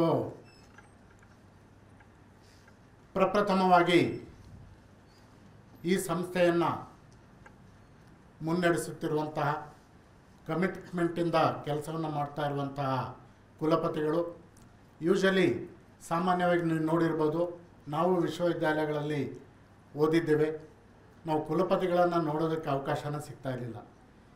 ಕಾರಲ್ಲಿ ಬರೋರು, ಎಲ್ಲೋ ಚೇಂಬರಲ್ಲಿ ಕೂತ್ಕೊಳ್ಳೋರು, ಮತ್ತು ಎಲ್ಲಿಂದನೋ ಎಲ್ಲೋ ಹೋಗೋವರು, ಯಾವತ್ತೂ ಈ ರೀತಿ ಅಪ್ರೋಚಬಲ್ ಇರ್ತಾ ಇರಲಿಲ್ಲ. ಸೊ ನಮ್ಮ ಶರಣಪ್ಪ ಅವರಿಗೆ ನೋಡಿದಾಗ ತುಂಬ ಖುಷಿಯಾಗುತ್ತೆ. ಯುವಕರಲ್ಲಿರುವಂಥ ಉತ್ಸಾಹ ಇದೆ ಅವರಲ್ಲಿ, ಮತ್ತು ಬದಲಾದ ಪರಿಸ್ಥಿತಿಗೆ ತಕ್ಕಂತೆ, ಕಾಲಕ್ಕೆ ತಕ್ಕಂತೆ ಹೊಂದಿಕೊಳ್ಳುವಂಥ ನೇಚರ್ ಅವರಲ್ಲಿದೆ. ಅಂದರೆ ಏನು ಈ ಸ್ಪರ್ಧಾ ಯುಗದಲ್ಲಿ ನೀಡ್ ಆಫ್ ದಿ ಅವರ್, ಇವತ್ತು ಒಂದು ವಿಶ್ವವಿದ್ಯಾಲಯನ ನಡೆಸೋದು ಅಷ್ಟು ಸುಲಭ ಅಲ್ಲ. ಯಾಕಂದರೆ ಮೊದಲು ಸರ್ಕಾರಗಳು ಹಣವನ್ನು ಕೊಡ್ತಾಯಿದ್ರು, ಈ ಒಂದು ವಿಶ್ವವಿದ್ಯಾಲಯ ನಡ್ಕೊಂಡು ಹೋಗ್ತಾಯಿತ್ತು. ಇವತ್ತು ತಾವೇ ರಿಸೋರ್ಸಸ್ಸನ್ನು ಮೊಬಿಲೈಸ್ ಮಾಡಿ ಮತ್ತು ಇಂಥ ಒಂದು ಒಳ್ಳೆಯ ತಂಡವನ್ನು ಕಟ್ಕೊಂಡು ಅವರು ಈ ಒಂದು ವಿಶ್ವವಿದ್ಯಾಲಯನ ಮುಂದುವರಿಸ್ತಾ ಇದ್ದಾರೆ, ಮುನ್ನಡೆಸ್ತಾ ಇದ್ದಾರೆ. ಬರೀ ನಡೆಸ್ತಾ ಇಲ್ಲ, ಅದನ್ನು ಎಕ್ಸಲೆನ್ಸ್ ಏನು ಈ ವಿಶ್ವವಿದ್ಯಾಲಯ ತರೋದಕ್ಕೆ ಪ್ರಯತ್ನವನ್ನು ಪಡ್ತಾ ಇದ್ದಾರೆ. ಅವರಿಗೆ ನನ್ನ ಕಡೆಯಿಂದ ಅಭಿನಂದನೆಗಳು. ಸೊ ಪ್ರಪ್ರಥಮವಾಗಿ ಇವತ್ತಿನ ವಿಷಯಕ್ಕೆ ಬಂದಾಗ, KSET UGC ಏನು ಸ್ಪರ್ಧಾತ್ಮಕ ಪರೀಕ್ಷೆಗಳು ನಡೆಯುತ್ತೆ, ಈ ಪರೀಕ್ಷೆಗಳಿಗೆ ತರಬೇತಿಯನ್ನು ನೀಡುವಂಥ ಕಾರ್ಯಕ್ರಮ ನಡೀತಾ ಇದೆ. ಇದು ತುಂಬ ಸಂತೋಷದ ವಿಷಯ. ಕಾರಣ ನಾನು ಸಹ ಒಂದು ಕಾಲದಲ್ಲಿ ನಿಮ್ಮ ಹಾಗೆ ಕೂರ್ತಾ ಇದ್ದೆ. ಆದರೆ ಆ ಕೂತಾಗ ಇಂಥ ಒಂದು ಫೆಸಿಲಿಟಿ, ಇಂಥ ವೇದಿಕೆ, ಇಂಥ ಒಂದು ಸೌಲಭ್ಯಗಳು ಇರಲಿಲ್ಲ. ಸ್ಪರ್ಧಾತ್ಮಕ ನಮಗೆ UGC ಸ್ಲೆಟ್ ಅಂತ ಕರಿತಾಯಿದ್ರು. ಇದೇ ದೊಡ್ಡ ವಿಷಯ ಆಗಿತ್ತು ಅವಾಗ. ಯಾವ ರೀತಿ ಅಂದರೆ IASಗಿಂತ ಟಫ್ ಎಕ್ಸಾಮಿನೇಷನ್ ಅಂತ ಹೇಳ್ತಾಯಿದ್ರು, KASಗಿಂತ ಟಫ್ ಎಕ್ಸಾಮಿನೇಷನ್ ಅಂತ ಹೇಳ್ತಾಯಿದ್ರು. ಸೊ ಯಾಕಂದರೆ ಇದು ನನಗೆ ತುಂಬ ಪರ್ಸ್ನಲ್ ಒಂದು ಅನುಭವ ಇದೆ. ನಾನು ಮಾಸ್ಟರ್ ಡಿಗ್ರಿ ಮಾಡಿದ್ಮೇಲೆ MA ಇನ್ ಪೊಲಿಟಿಕಲ್ ಸೈನ್ಸ್ ಮಾಡಿದೆ. ಅದಾದ ನಂತರ MPhil ಸೀಟ್ ಸಿಗುತ್ತೆ ನನಗೆ ನಮ್ಮ ಮನೆಯಲ್ಲಿ, ನಾನು ದುಡ್ಡು ಕೊಡೋದಿಲ್ಲ, ಇನ್ನು ನೀನು ಕೆಲಸಕ್ಕೆ ಸೇರಿಕೊಂಡು ನಿನ್ನ ದುಡಿಮೆ ಮಾಡ್ಕೊಳ್ಬೇಕು ಅಂತ ಹೇಳ್ತಾರೆ. ತಿಂಗಳಿಗೆ 300 ರೂಪಾಯಿ ಕೊಡ್ತಾಯಿದ್ರು ನನಗೆ. ನಾನು ಚಿಕ್ಕಬಳ್ಳಾಪುರದಿಂದ ಬಸ್ಸಲ್ಲಿ ಬಂದು ಬೆಂಗಳೂರಲ್ಲಿ ಓದಿ ಮತ್ತೆ ಚಿಕ್ಕಬಳ್ಳಾಪುರ ವಾಪಸ್ ಹೋಗಬೇಕಾಗಿತ್ತು. ಸೊ ಇಂಥ ಸಂದರ್ಭದಲ್ಲಿ ನಮಗೆ ಯಾವುದೇ ರೀತಿಯಾದಂಥ ಒಂದು ಗೈಡೆನ್ಸ್ ಇರಲಿಲ್ಲ. ನಾವು ಬರೀ ಕೇಳ್ತಾ ಇದ್ವಿ, UGC ಅನ್ನೋದಿದೆ, ನೆಟ್ ಅನ್ನೋದಿದೆ, ಸ್ಲೆಟ್ ಅನ್ನೋದಿದೆ ಅಂತ. ಆದರೆ ಯಾವುದೇ ರೀತಿಯಾದಂಥ ಒಂದು ಇಂಥ ಸ್ಪರ್ಧಾತ್ಮಕ ಪರೀಕ್ಷೆಗಳಿಗೆ ಬೇಕಾದಂಥ ಸೌಲಭ್ಯಗಳು ಇವತ್ತೇನು ನಿಮ್ಮ ಮನೆ ಬಾಗಿಲಿಗೆ ನಿಮಗೆ ಕರೆದು 45 ದಿವಸ ಇಲ್ಲಿಟ್ಟು ನಿಮಗೆ ಇಂಥ ಒಂದು ಎಕ್ಸ್ಪರ್ಟ್ಸ್ ಮೂಲಕ ಒಂದು ಸೌಲಭ್ಯವನ್ನು ಕೊಡ್ತಾ ಇದ್ದಾರೆ ಅಂದರೆ ತುಂಬ ಸಂತೋಷ ಆಗ್ತಾ ಇದೆ. ಯಾಕಂದರೆ ಆಗ ನಾವು ಅವಕಾಶ ವಂಚಿತರಾಗಿದ್ವಿ. ನಮಗೆ ಯಾರು ಗೈಡ್ ಮಾಡೋರಿರಲಿಲ್ಲ, ಯಾವುದೇ ರೀತಿಯಾದಂಥ ಒಂದು ವಿಷಯಗಳನ್ನು ಹೇಳ್ಕೊಡೋರಿರಲಿಲ್ಲ. ಸೊ MPhil ಜಾಯ್ನ್ ಆದೆ. MPhil ಜಾಯ್ನ್ ಆದಮೇಲೆ MPhilನ್ನು ಕಂಪ್ಲೀಟ್ ಮಾಡ್ತಾ ನಂತರ UGC ಎಕ್ಸಾಮಿನೇಷನ್ ನಡೆಯೋದು. You will be surprise to know, political ಸೈನ್ಸಲ್ಲಿ ನಮ್ಮ ಬ್ಯಾಂಗ್ಳೂರು ಸೆಂಟರಲ್ಲಿ ಸುಮಾರು 250 ಜನ ಎಕ್ಸಾಮಿನೇಷನ್ ಬರೆಯೋರು ಪ್ರತಿ ವರ್ಷ. 250ರಲ್ಲಿ ಎಷ್ಟು ಜನ ಪಾಸ್ ಆಗ್ಬೋದು ಹೇಳಿ? Any guess? 2 ಅಥವಾ 3 ಜನ. 250ಕ್ಕೆ 2 ಅಥವಾ 3 ಜನ UGC ಕ್ಲಿಯರ್ ಮಾಡ್ತಾಯಿದ್ರು. UGC ಫೆಲೋಶಿಪ್ ಸಿಗ್ತಾಯಿತ್ತು 17,500 ರೂಪಾಯಿ. ಅದಕ್ಕೆ ಅಪ್ಲೈ ಮಾಡಿದಾಗ ಅದು ಇಡೀ ರಾಜ್ಯದಲ್ಲಿ 2-3 ಸಿಗ್ತಾಯಿತ್ತು. ಅದಾದ ನಂತರ ಸ್ಟೇಟಲ್ಲಿ ಇದು ತುಂಬ ಟಫ್, IAS ಪಾಸ್ ಮಾಡ್ತಾ ಇದ್ದಾರೆ ಹುಡುಗರು, ನೆಟ್ ಮಾಡೋಕ್ಕಾಗ್ತಾಯಿಲ್ಲ, UGC ಮಾಡೋಕ್ಕಾಗ್ತಾಯಿಲ್ಲ ಅಂದ್ಬಿಟ್ಟು ಸ್ಲೆಟ್ ಅಂತ ತಂದರು ನಮ್ಮ ಸ್ಟೇಟಲ್ಲಿ. ಸೊ ಆಗ ನಾನು 95ನಲ್ಲಿ ನಮ್ಮ MPhilನ್ನು ಕಂಪ್ಲೀಟ್ ಮಾಡಿಕೊಂಡೆ. ಅದೇ ಸಂದರ್ಭದಲ್ಲಿ ನಾನು UGCಯನ್ನು ಎಕ್ಸಾಮಿನೇಷನ್ ಅಂತ ತೆಗೆದುಕೊಂಡೆ. 3 ಜನ ಮಾತ್ರ ಪಾಸ್ ಆದರು 250ರಲ್ಲಿ. ಸೊ ಅದಾದ ನಂತರ ಸ್ಲೆಟ್ ಪ್ರಾರಂಭ ಆಗುತ್ತೆ. ಆ ಸ್ಲೆಟ್ ಎಕ್ಸಾಮಿನೇಷನನ್ನು ಸಹ ತೆಗೆದುಕೊಂಡೆ. ಆ ಸ್ಲೆಟ್ಟನ್ನು ತೆಗೆದುಕೊಂಡಾಗ ನಮ್ಮ ಆ ಸ್ಲೆಟ್ಗೆ ಅಪ್ಲೈ ಮಾಡಿದವರು ತುಂಬ ಈಸಿ ಇರುತ್ತೆ ಅಂದ್ಬಿಟ್ಟು ಸುಮಾರು ಒಂದು 600 ಜನ ಅಪ್ಲೈ ಮಾಡಿದರು. 600 ಜನದಲ್ಲಿ 17 ಜನ ಪಾಸ್ ಮಾಡಿದ್ರು. ಜಾಸ್ತಿ ಪಾಸ್ ಮಾಡ್ತಾ ಇದ್ದಿದ್ದು ಕನ್ನಡ, ಹಿಸ್ಟ್ರಿ. ಇನ್ನು ಮಿಕ್ಕಿದ್ದೆಲ್ಲ 5, 2 ಸಿಂಗಲ್ ಡಿಜಿಟ್ ಇಷ್ಟೇ ಜನ ಪಾಸ್ ಮಾಡ್ತಾ ಇದ್ದಿದ್ದು ಎಲ್ಲ ಸಬ್ಜೆಕ್ಟ್ಗಳಲ್ಲೂ. ಕಾರಣ ಅವೇರ್ನೆಸ್ ಇರಲಿಲ್ಲ, ಕಾರಣ ಸೌಲಭ್ಯ ಇರಲಿಲ್ಲ, ಕಾರಣ ಗೈಡೆನ್ಸ್ ಇರಲಿಲ್ಲ. You are all very lucky ಅಂತ ಹೇಳ್ತಾ ಇದ್ದೀನಿ. ಅದಕ್ಕೆ ನಾನು ಈ ವಿಶ್ವವಿದ್ಯಾಲಯಕ್ಕೆ ಧನ್ಯವಾದಗಳನ್ನು ಹೇಳ್ತಾ ಇದ್ದೀನಿ. ಇಷ್ಟು ಜನಕ್ಕೆ ನಿಮಗೆ ಈ ಒಂದು ಸ್ಪರ್ಧಾತ್ಮಕ ಪರೀಕ್ಷೆಗೆ ತಯಾರಿಯನ್ನು ಮಾಡ್ತಾ ಇದ್ದಾರೆ. ಇದು ತುಂಬ ಸಂತೋಷದ ವಿಷಯ ಅಂತ ಅದಕ್ಕೆ ನಾನು ಹೇಳಿದೆ. ಸೊ ಇದರ ಅರ್ಥ ನೀವು ಇಲ್ಲಿ ಬಂದ ತಕ್ಷಣ ಇಲ್ಲಿ ಉಳ್ಕೊಂಡು ನನ್ನ ಭಾಷಣ, ನಮ್ಮ VC ಅವ್ರ ಭಾಷಣ, ಇಲ್ಲಿರುವಂಥ ಗಣ್ಯರ ಒಂದು ಉಪನ್ಯಾಸ ಕೇಳಿದ ತಕ್ಷಣ ನೀವು ಪಾಸ್ ಆಗೋದಿಲ್ಲ. ಅದು ಸತ್ಯ. ಕಾರಣ ನಾವು ನಿಮಗೆ ಒಂದು ಪಾತನ್ನು, ದಾರಿಯನ್ನು ಹೇಳ್ಕೊಡ್ಬೋದು, ರೈಟ್ ವೇನ ನಿಮಗೆ ತೋರಿಸ್ಬೋದು. ಯಾಕಂದರೆ ಸ್ಪರ್ಧಾತ್ಮಕ ಪರೀಕ್ಷೆ ಯಾವ ರೀತಿ ಇರುತ್ತೆ ಅಂದರೆ, ಸ್ಪರ್ಧಾತ್ಮಕ ಪರೀಕ್ಷೆಗಳು ಸಾಮಾನ್ಯ ಪರೀಕ್ಷೆಗಳ ರೀತಿ ಇರೋದಿಲ್ಲ. ನೀವು ವರ್ಷ ಎಲ್ಲ ಓದ್ತೀರಾ, 3 ಗಂಟೆಯಲ್ಲಿ 35 ಮಾರ್ಕ್ಸ್ ತೆಗೆದುಕೊಳ್ಳೋದಕ್ಕೆ ಏನು ಓದಬೇಕು, ಬರಿಬೇಕು, ಬರೆದ್ರೆ ನೀವು ಪಾಸಾಗೋಗ್ತೀರಾ, ಡಿಗ್ರಿ ತೆಗೆದುಕೊಳ್ತೀರಾ. ಆದರೆ ಈಗಿನ ಜಗತ್ತು ಸ್ಪರ್ಧಾ ಜಗತ್ತು. ಮೊದಲು ಏನಾಗ್ತಾಯಿತ್ತು, ರನ್ನಿಂಗ್ ರೇಸ್ ಇರ್ತಾಯಿತ್ತು. ರನ್ನಿಂಗ್ ರೇಸಲ್ಲಿ 100 ಜನ ಇರ್ತಾಯಿದ್ರು, ಅದರಲ್ಲಿ ಫಸ್ಟ್, ಸೆಕೆಂಡ್, ಥರ್ಡ್ ಅಂತ ಸೆಲೆಕ್ಟ್ ಮಾಡ್ತಾಯಿದ್ರು. ಆದರೆ ಈಗ ಮ್ಯಾರಥಾನ್, ಎಲ್ಲರೂ ಎಜುಕೇಟೆಡ್, ಎಲ್ಲರೂ ಇದ್ದಾರೆ, ಎಲ್ಲರೂ ಎಕ್ಸಾಮಿನೇಷನಲ್ಲಿ ಎಕ್ಸಲೆಂಟ್ 90%, 80% ತೆಗೆದುಕೊಳ್ತಾರೆ. ಈ ಮ್ಯಾರಥಾನಲ್ಲಿ ಬರುವಂಥ ಒಂದು ಫಸ್ಟ್, ಸೆಕೆಂಡ್, ಥರ್ಡ್ ಇದೆಯಲ್ಲ, ದಟ್ ಈಸ್ ಗ್ರೇಟ್. ಮೊದಲು ಇದ್ದಂಥ ಒಂದು ಲಿಮಿಟೆಡ್ ಕಾಂಪಿಟೇಷನ್. ಆದರೆ ಈಗ ಸ್ಪರ್ಧಾ ಜಗತ್ತು ಏನು ಗ್ಲೋಬಲ್ ವಿಲೇಜ್ ಅಂತ ಹೇಳ್ತೀವಿ, ನಾಲೆಡ್ಜ್ ಎಷ್ಟು ಎಕ್ಸ್ಪ್ಯಾಂಡ್ ಆಗಿದೆ ಅಂದರೆ ಇವತ್ತು ಗ್ಲೋಬಲ್ ವಿಲೇಜ್ ಆಗಿದೆ. ಇಂಥ ಸ್ಪರ್ಧಾ ಜಗತ್ತಲ್ಲಿ ನೀವು ಎಕ್ಸಲೆನ್ಸ್, ನೀವು ಮುಂದೆ ಬರಬೇಕಾದ್ರೆ ಇದರಲ್ಲಿ ನಿಮ್ಮ ಪ್ರಯತ್ನ ಜಾಸ್ತಿ ಇರಬೇಕು. ಸೊ ಆ ಪ್ರಯತ್ನಕ್ಕೆ ಬೇಕಾದಂಥ ದಾರಿದೀಪವನ್ನು ಈ ಯೂನಿವರ್ಸಿಟಿಗಳು ನಿಮಗೆ ಇವತ್ತು ಕಲ್ಪಿಸ್ಕೊಡ್ತಾ ಇದ್ದಾವೆ. ಸೊ ಆದ್ದರಿಂದ ನಾನು ಏನು ಹೇಳೋದಕ್ಕೆ ಇಷ್ಟಪಡ್ತಾ ಇದ್ದೀನಿ ಅಂದರೆ, ನಿಮ್ಮ ಪ್ರಯತ್ನ ಇಲ್ಲದೆ ನೀವು ಯಾವುದೇ ಎಕ್ಸಾಮಿನೇಷನನ್ನು ಕ್ರಾಪ್ ಮಾಡೋದಕ್ಕೆ ಆಗೋದಿಲ್ಲ. ನಿಮ್ಮ ಪ್ರಯತ್ನ ಇದ್ದಾಗ, ನೀವು ಉತ್ತಮವಾದಂಥ ಒಂದು ಪ್ರಯತ್ನವನ್ನು ಪಟ್ಟಾಗ ಮಾತ್ರ ಇದು ನಿಮಗೆ ಸಕ್ಸಸ್ ಕಾಣ್ಬೋದು. ಸಕ್ಸಸ್ ಹಾಗೆ ಬರೋದಿಲ್ಲ. ಸಕ್ಸಸ್ ತುಂಬ ಹಾರ್ಡಾಗಿ ಕಾಣುತ್ತೆ. ನಿಮಗೆ ಸಕ್ಸಸ್ ಅನ್ನೋದು ಅಷ್ಟು ಈಸಿಯಾಗಿ ಸುಲಭವಾಗಿ ಬರೋದಿಲ್ಲ. ನಿಮಗೆ ಭಯ ಆಗುತ್ತೆ, ನಾನು ಇದರಲ್ಲಿ ಯಶಸ್ವಿ ಆಗ್ತೀನಾ. ಈಗ ನಾನು ಆಗಲೇ ನಿಮ್ಮ ಎಕ್ಸ್ಪ್ರೆಷನ್ ನೋಡಿದೆ, 250 ಜನದಲ್ಲಿ ಎಷ್ಟು ಜನ ಪಾಸ್ ಆಗ್ತಾ ಇದ್ರು ಅಂತ ಹೇಳಿದ ತಕ್ಷಣ 2-3 ಅಂದ ತಕ್ಷಣ ನಿಮ್ಮ ಮುಖದಲ್ಲಿ ಆ ಭಯದ ವಾತಾವರಣ ನೋಡಿದೆ. ಆದರೆ ಅದು ಶಾಶ್ವತ ಅಲ್ಲ, ಭಯ ಬರಬೇಕು. ಭಯ ಬಂದಾಗಲೇ ನಿಮಗೆ ಸಕ್ಸಸ್ ಬರೋದು. ಚಲ್ತಾ ಹೈ, ಏನೋ ಆಗುತ್ತೆ, ಇದು ನಡೆಯುತ್ತೆ, ನಾನು ಈಸಿಯಾಗಿ ಮಾಡ್ತೀನಿ. ಯಾಕಂದರೆ ನಾವು ಕಾಂಪಿಟೇಟಿವ್ ಎಕ್ಸಾಮಿನೇಷನ್ ಬರೀಬೇಕಾದ್ರೆ ನೋಡಿದ್ದೀವಿ, ನಾವು KSಗೆ ಅಪ್ಲಿಕೇಶನ್ ಹಾಕಬೇಕಾದ್ರೆ ಅಲ್ಲಿ ಒಂದು ಗ್ರೂಪು ಪೋಸ್ಟ್ಗಳನ್ನು ಸ್ಯಾಂಕ್ಷನ್ ಮಾಡೋದಕ್ಕೆ ಓಡಾಡುತ್ತೆ, ಇನ್ನೊಂದು ಗ್ರೂಪು ರೂಮರ್ಸ್ ಹರಡ್ಸ್ತಾ ಇರುತ್ತೆ. ಈ ಎಕ್ಸಾಮಿನೇಷನ್ನ ನಾನು ಈಸಿಯಾಗಿ ಮಾಡ್ತೀನಿ, ಏನು ತೊಂದರೆ ಇಲ್ಲ, ಇದು ಹಿಂಗೆ ಬರೀಬೇಕು, ಅದು ಹಂಗೆ ಬರೀಬೇಕು, ಈ ಸರಿ ಈ ಕ್ವಶನ್ ಬರುತ್ತೆ, ಈ ಸರಿ ಈ ಪೇಪರ್ ಟಫ್ ಇರುತ್ತೆ, ಈ ಪೇಪರ್ ಇಲ್ಲಿ ಸೆಟ್ ಆಗುತ್ತೆ, ಈ ಪೇಪರ್ ಈ ಯೂನಿವರ್ಸಿಟಿಯಲ್ಲಿ ವ್ಯಾಲ್ಯೂ ಆಗುತ್ತೆ. ಸೊ ಇವೆಲ್ಲ ಕ್ಯಾಲ್ಕುಲೇಟ್ ಮಾಡ್ತಾರೆ. ಅವರು ಅಲ್ಲೇ ಇರ್ತಾರೆ, ಪೋಸ್ಟ್ ಕ್ರಿಯೇಟ್ ಮಾಡೋಕ್ಕೆ ಓಡಾಡಿದವರು ಅಲ್ಲೇ ಇರ್ತಾರೆ. ಆದರೆ ಅಂತಿಮವಾಗಿ ಯಾರು ಮನೇಲಿ ಕೂತ್ಕೊಂಡು ಸರಿಯಾದ ಮಾರ್ಗದಲ್ಲಿ ಸರಿಯಾದ ದಾರಿಯಲ್ಲಿ ನಡೀತಾರೆ ಅವರೇ ಸಕ್ಸಸ್ ಆಗೋದು. ಸೊ ಆದ್ದರಿಂದ ನಾನು ಏನನ್ನು ನಿಮಗೆ ಸ್ಟ್ರೆಸ್ ಮಾಡಿ ಹೇಳ್ತಾ ಇದ್ದೀನಿ ಅಂದರೆ, ನಾವೆಲ್ಲ ತೋರಿಸುವಂಥ ಒಳ್ಳೆಯ ದಾರಿಯನ್ನು ನೀವು ಹುಡುಕೊಳ್ಬೇಕು. ಒಳ್ಳೆಯ ದಾರಿ ಅಂದರೆ ಕಾಂಪಿಟೇಟಿವ್ ಎಕ್ಸಾಮಿನೇಷನ್. ನಾನು ಆಗಲೇ ಹೇಳಿದೆ, ನೀವು ಇಡೀ ವರ್ಷ ಓದ್ಬಿಟ್ಟು 3 ಗಂಟೆಯಲ್ಲಿ ಏನೋ ಒಂದು ಪೇಪರ್ ನಮ್ಮ ಕಾಲದಲ್ಲೂ ಇತ್ತು, ಪೇಪರ್ ಫಿಲಪ್ ಮಾಡೋದು, 5 ಕ್ವಶನ್ ಬರೋದು 20 ಮಾರ್ಕ್ಸ್ಗೆ. 5 ಕ್ವಶನ್ಗೆ ನಾವೇನು ಮಾಡ್ತಾಯಿದ್ವಿ, ಯಾವುದಾದ್ರೂ ಒಂದು 3 ಚಾಪ್ಟರ್ ಓದ್ಕೊಂಡು 3 ಕ್ವಶನ್ ಬರೆಯೋದು. ಸೊ ಗೆಸ್ ಮಾಡ್ಕೊಳ್ಳೋದು, ನಾವು ಇಷ್ಟು 5 ಪೇಜನ್ನು ಒಂದೊಂದು ಇದಕ್ಕೆ 20 ಮಾರ್ಕ್ಸ್ಗೆ 5 ಪೇಜ್ 6 ಪೇಜ್ ಬರೆಯೋದು, ಬರೆದಾಗ 10 ಮಾರ್ಕ್ಸ್ ಕೊಟ್ಟರೆ 35 ಮಾರ್ಕ್ಸ್ ಬರುತ್ತೆ ಅಂತ ಆ ರೀತಿ ನಾವು ಗೆಸ್ ಮಾಡ್ಕೊಳ್ತಾ ಇದ್ವಿ. ಆದರೆ ಅದು ಒಂದು ಅಕಾಡೆಮಿಕ್ ಎಕ್ಸಾಮಿನೇಷನ್. ಅದು ಆ ಅಕಾಡೆಮಿಕ್ ಎಕ್ಸಾಮಿನೇಷನಲ್ಲಿ ಸ್ಪರ್ಧಾ ಒಂದು ಇದಿರೋದಿಲ್ಲ, ಪಕ್ಕದವನು ಏನು ಬರೀತಾನೋ ಮುಂದೆ ಏನು ಎಲ್ಲರೂ ಪಾಸ್. ಆದರೆ ಈ ಕಾಂಪಿಟೇಟಿವ್ ಎಕ್ಸಾಮಿನೇಷನ್ ಏನಿರುತ್ತೆ ಇದು ಟಾರ್ಗೆಟ್ ಓರಿಯೆಂಟೆಡ್ ಇರುತ್ತೆ. ಇಲ್ಲಿ ಟಾರ್ಗೆಟ್ಸ್ ಇರುತ್ತೆ, ಇದು ಗೋಲ್, ಒಂದು ಟ್ರಬಲ್ ಶೂಟಿಂಗ್. ಇದು ನಿಮ್ಮ ಎದುರುಗಡೆ ಒಂದು ಟ್ರಬಲ್ ಬರುತ್ತೆ, ಅದನ್ನು ಶೂಟ್ ಮಾಡಬೇಕಷ್ಟೆ. ಸೊ ಈ ಟ್ರಬಲ್ ಶೂಟಿಂಗ್ಗೆ ನೀವು ಸರಿಯಾದ ಮಾರ್ಗವನ್ನು ಹಿಡಿಬೇಕಾಗುತ್ತೆ. ಸೊ ಆದ್ದರಿಂದ ನಾವು ಏನನ್ನು ಓದಬೇಕು, ಆ ಟಾರ್ಗೆಟನ್ನು ಯಾವ ರೀತಿ ರೀಚ್ ಆಗಬೇಕು, ಟ್ರಬಲನ್ನು ಯಾವ ರೀತಿ ಶೂಟ್ ಮಾಡಬೇಕು, ಇದು ವೆರಿ ಇಂಪಾರ್ಟೆಂಟ್. ಸೊ ಇಲ್ಲಿ ನಿಮಗೆ ಸರಿಯಾದ ದಾರಿಯಲ್ಲಿ ಅಂದರೆ what to study, how to study, this is very important. ನೀವು ಏನನ್ನು ಓದಬೇಕು, ಎಷ್ಟನ್ನು ಓದಬೇಕು, ಯಾವಾಗ ಓದಬೇಕು, ಯಾವುದನ್ನು ಓದಬಾರ್ದು, ದಿಸ್ ಈಸ್ ವೆರಿ ಇಂಪಾರ್ಟೆಂಟ್. ನಿಮಗೆ ಈ ಒಂದು ಎಕ್ಸಾಮಿನೇಷನ್ಗಳಲ್ಲಿ, ಕಾಂಪಿಟೇಟಿವ್ ಎಕ್ಸಾಮಿನೇಷನ್ಗಳಲ್ಲಿ ಯಾವಾಗಲೂ you should be thorough about your syllabus. ನಿಮಗೆ ಕಾಂಪಿಟೇಟಿವ್ ಎಕ್ಸಾಮಿನೇಷನ್ ಏನಿರುತ್ತೆ ಯಾವಾಗಲೂ ಒಂದು ಗುರಿಯನ್ನು ಇಟ್ಟಿರ್ತಾರೆ. ನೀವು ಅದನ್ನು ಬಿಟ್ಟು ಡಿಸ್ಟ್ರಾಕ್ಟ್ ಆದರೆ ನಿಮಗೆ ಆ ಎಕ್ಸಾಮಿನೇಷನಲ್ಲಿ ಸಕ್ಸಸ್ ಸಿಗೋದಿಲ್ಲ. ಇಲ್ಲಿ ನೀವು ಈ ಗುರಿಯನ್ನು ನೋಡ್ಕೊಳ್ಬೇಕು. ನಿಮಗೆ ಸಿಲೆಬಸ್ ಕೊಡ್ತಾರೆ, ದೀಸ್ ಆರ್ ದಿ ಟಾಪಿಕ್ಸ್. ಎಷ್ಟೋ ಜನ ಸಿಲೆಬಸ್ ನೋಡೋಕ್ಕೆ ಹೋಗೋದಿಲ್ಲ.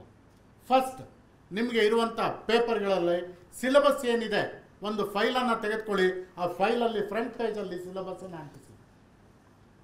ಬೆಳಿಗ್ಗೆ ಎದ್ದ ತಕ್ಷಣ ನೀವು ಫೈಲ್ ನೋಡಿದ ತಕ್ಷಣ ಈ ಟಾಪಿಕ್ಸ್ ಇದೆ. ಇವತ್ತು ನೀವು ಯಾವುದೋ ಒಂದು ಪುಸ್ತಕ ತೆಗೆದುಕೊಳ್ತೀರಾ, ಕೆಲವರು ಯಾವ ರೀತಿ ಡಿಸ್ಟ್ರಾಕ್ಟ್ ಆಗ್ತಾರಂದರೆ, ಸೊ ಇವತ್ತು ಯಾರೋ ಸ್ವಲ್ಪ ಸ್ಮಾರ್ಟ್ ಆಗಿರೋರು ಒಂದು ಬುಕ್ಕನ್ನು ತಂದಿರ್ತಾರೆ, ಎಲ್ಲರೂ ಆ ಕಡೆ ನೋಡ್ತಾರೆ, ಅವನು ಈ ಬುಕ್ ತಂದಿದ್ದಾನೆ, ಇಲ್ಲೇನೋ ಇದೆ ಅಂದ್ಬಿಟ್ಟು ಆ ಬುಕ್ಕಿಗೆ ಹೋಗ್ತಾರೆ. ಅದಕ್ಕೂ ಈ ಎಕ್ಸಾಮಿನೇಷನ್ಗೆ ಸಂಬಂಧನೇ ಇರಲ್ಲ. ಸೊ ಆದ್ದರಿಂದ ಡಿಸ್ಟ್ರಾಕ್ಟ್ ಆಗಬಾರ್ದು. ನಾವು ಸರಿಯಾಗಿ ನಮ್ಮ ಗೋಲನ್ನು ಸೆಟ್ ಮಾಡ್ಕೊಳ್ಬೇಕು. ಆ ಗೋಲಲ್ಲಿ ನಾವು ಏನು ಸಿಲೆಬಸ್ ಇದೆ, ಪ್ರತಿ ದಿವಸ ನಿಮಗೆ ಫೈಲ್ ತೆಗೆದ ತಕ್ಷಣ ಮುಂದ್ಗಡೆ ಆ ಎದುರುಗಡೆ ಕಾಣಬೇಕು ನಿಮ್ಮ ಸಿಲೆಬಸ್ ಏನು, ನಿಮ್ಮ ಗುರಿ ಏನು, ನೀವೇನನ್ನು ಓದಬೇಕು ಅಂತ. After that your systematic approach. ಬರೀ ಸಿಲೆಬಸ್ಸನ್ನು ನೋಡ್ಕೊಂಡ್ರೆ ಆಗೋದಿಲ್ಲ, ಆ ಸ್ಟಡೀಸನ್ನು ಯಾವ ರೀತಿ ನೀವು ಅಪ್ರೋಚ್ ಮಾಡಬೇಕು, ನಿಮ್ಮ ಎಕ್ಸಾಮಿನೇಷನ್ ಯಾವ ರೀತಿ, ಉದಾಹರಣೆಗೆ ನಿಮ್ಮ UGC ಇರ್ಬೋದು, ನೆಟ್ ಇರ್ಬೋದು, ಅಥವಾ ನಿಮ್ಮ ಈ ಒಂದು KS IAS ಎಕ್ಸಾಮಿನೇಷನ್ ಇರ್ಬೋದು, ಎಲ್ಲ ಟೈಮ್ ಓರಿಯೆಂಟೆಡ್ ಇರುತ್ತೆ. Target oriented and also time oriented. ನಿಮಗೆ ತುಂಬ ಕಡಿಮೆ ಸಮಯ ಇರುತ್ತೆ ಒಂದು ಎಕ್ಸಾಮಿನೇಷನಿಂದ ಇನ್ನೊಂದು ಎಕ್ಸಾಮಿನೇಷನ್ಗೆ. ಉದಾಹರಣೆಗೆ IAS KS ಅಲ್ಲಿ ತೆಗೆದುಕೊಂಡಾಗ ಪ್ರಿಲಿಮಿನರಿ ಇರುತ್ತೆ, ಮೈನ್ ಎಕ್ಸಾಮ್ ಇರುತ್ತೆ, ಅದೇ ರೀತಿ ವೈವಾವಸಿ ಇರುತ್ತೆ. ಸೊ ಹೀಗೆ ನೀವು ಆ ಒಂದು ಅಪ್ರೋಚನ್ನು ನೀವು ಯಾವಾಗಲೂ ಮೊದಲು ಗೋಲನ್ನು ತಿಳ್ಕೊಳ್ಬೇಕು. ಆ ಗೋಲ್ಗೆ ಯಾವ ರೀತಿ ಅಪ್ರೋಚ್ ಮಾಡಬೇಕು, ಯಾವ ರೀತಿ ಅದನ್ನು ನೀವು ಓದಬೇಕು, ಯಾವ ವಿಧಾನವನ್ನು ಅಳವಡಿಸ್ಕೊಳ್ಬೇಕು, ಮೆಥಡ್ ಆಫ್ ಸ್ಟಡಿ ನೀವು ಯಾವ ರೀತಿ ಅದನ್ನು ಓದಬೇಕು. ಅಟ್ ದಿ ಸೇಮ್ ಟೈಮ್ ನಿಮ್ಗೆ ಹೇಳ್ತಾ ಇದ್ದೀನಿ, you are all very lucky. ನಮ್ಮ ಒಂದು 20 ವರ್ಷದ ಹಿಂದಿನ ಇತಿಹಾಸವನ್ನು ನೋಡಿದಾಗ ನಾವು ಈ ನೋಟ್ಸನ್ನು ಜೆರಾಕ್ಸ್ ಮಾಡಿ ಮಾಡಿ ಮಾಡಿ ಕಣ್ಣು ಕಾಣ್ತಾ ಇರಲಿಲ್ಲ. ಅದು ಯೂನಿವರ್ಸಿಟಿಗಳಲ್ಲಿ ದೊಡ್ಡ ದಂಧೆ ಅದು, ಜೆರಾಕ್ಸ್ ಮಿಷನ್ನು ಮತ್ತು ಹಳೆ ನೋಟ್ಸು. ಆವಾಗ ಇಂಟರ್ನೆಟ್ ಇರಲಿಲ್ಲ. ನಮಗೆ ಕ್ಲಾಸ್ ಟೀಚಿಂಗ್ಗೆ ತುಂಬ ಎಫೆಕ್ಟಿವ್.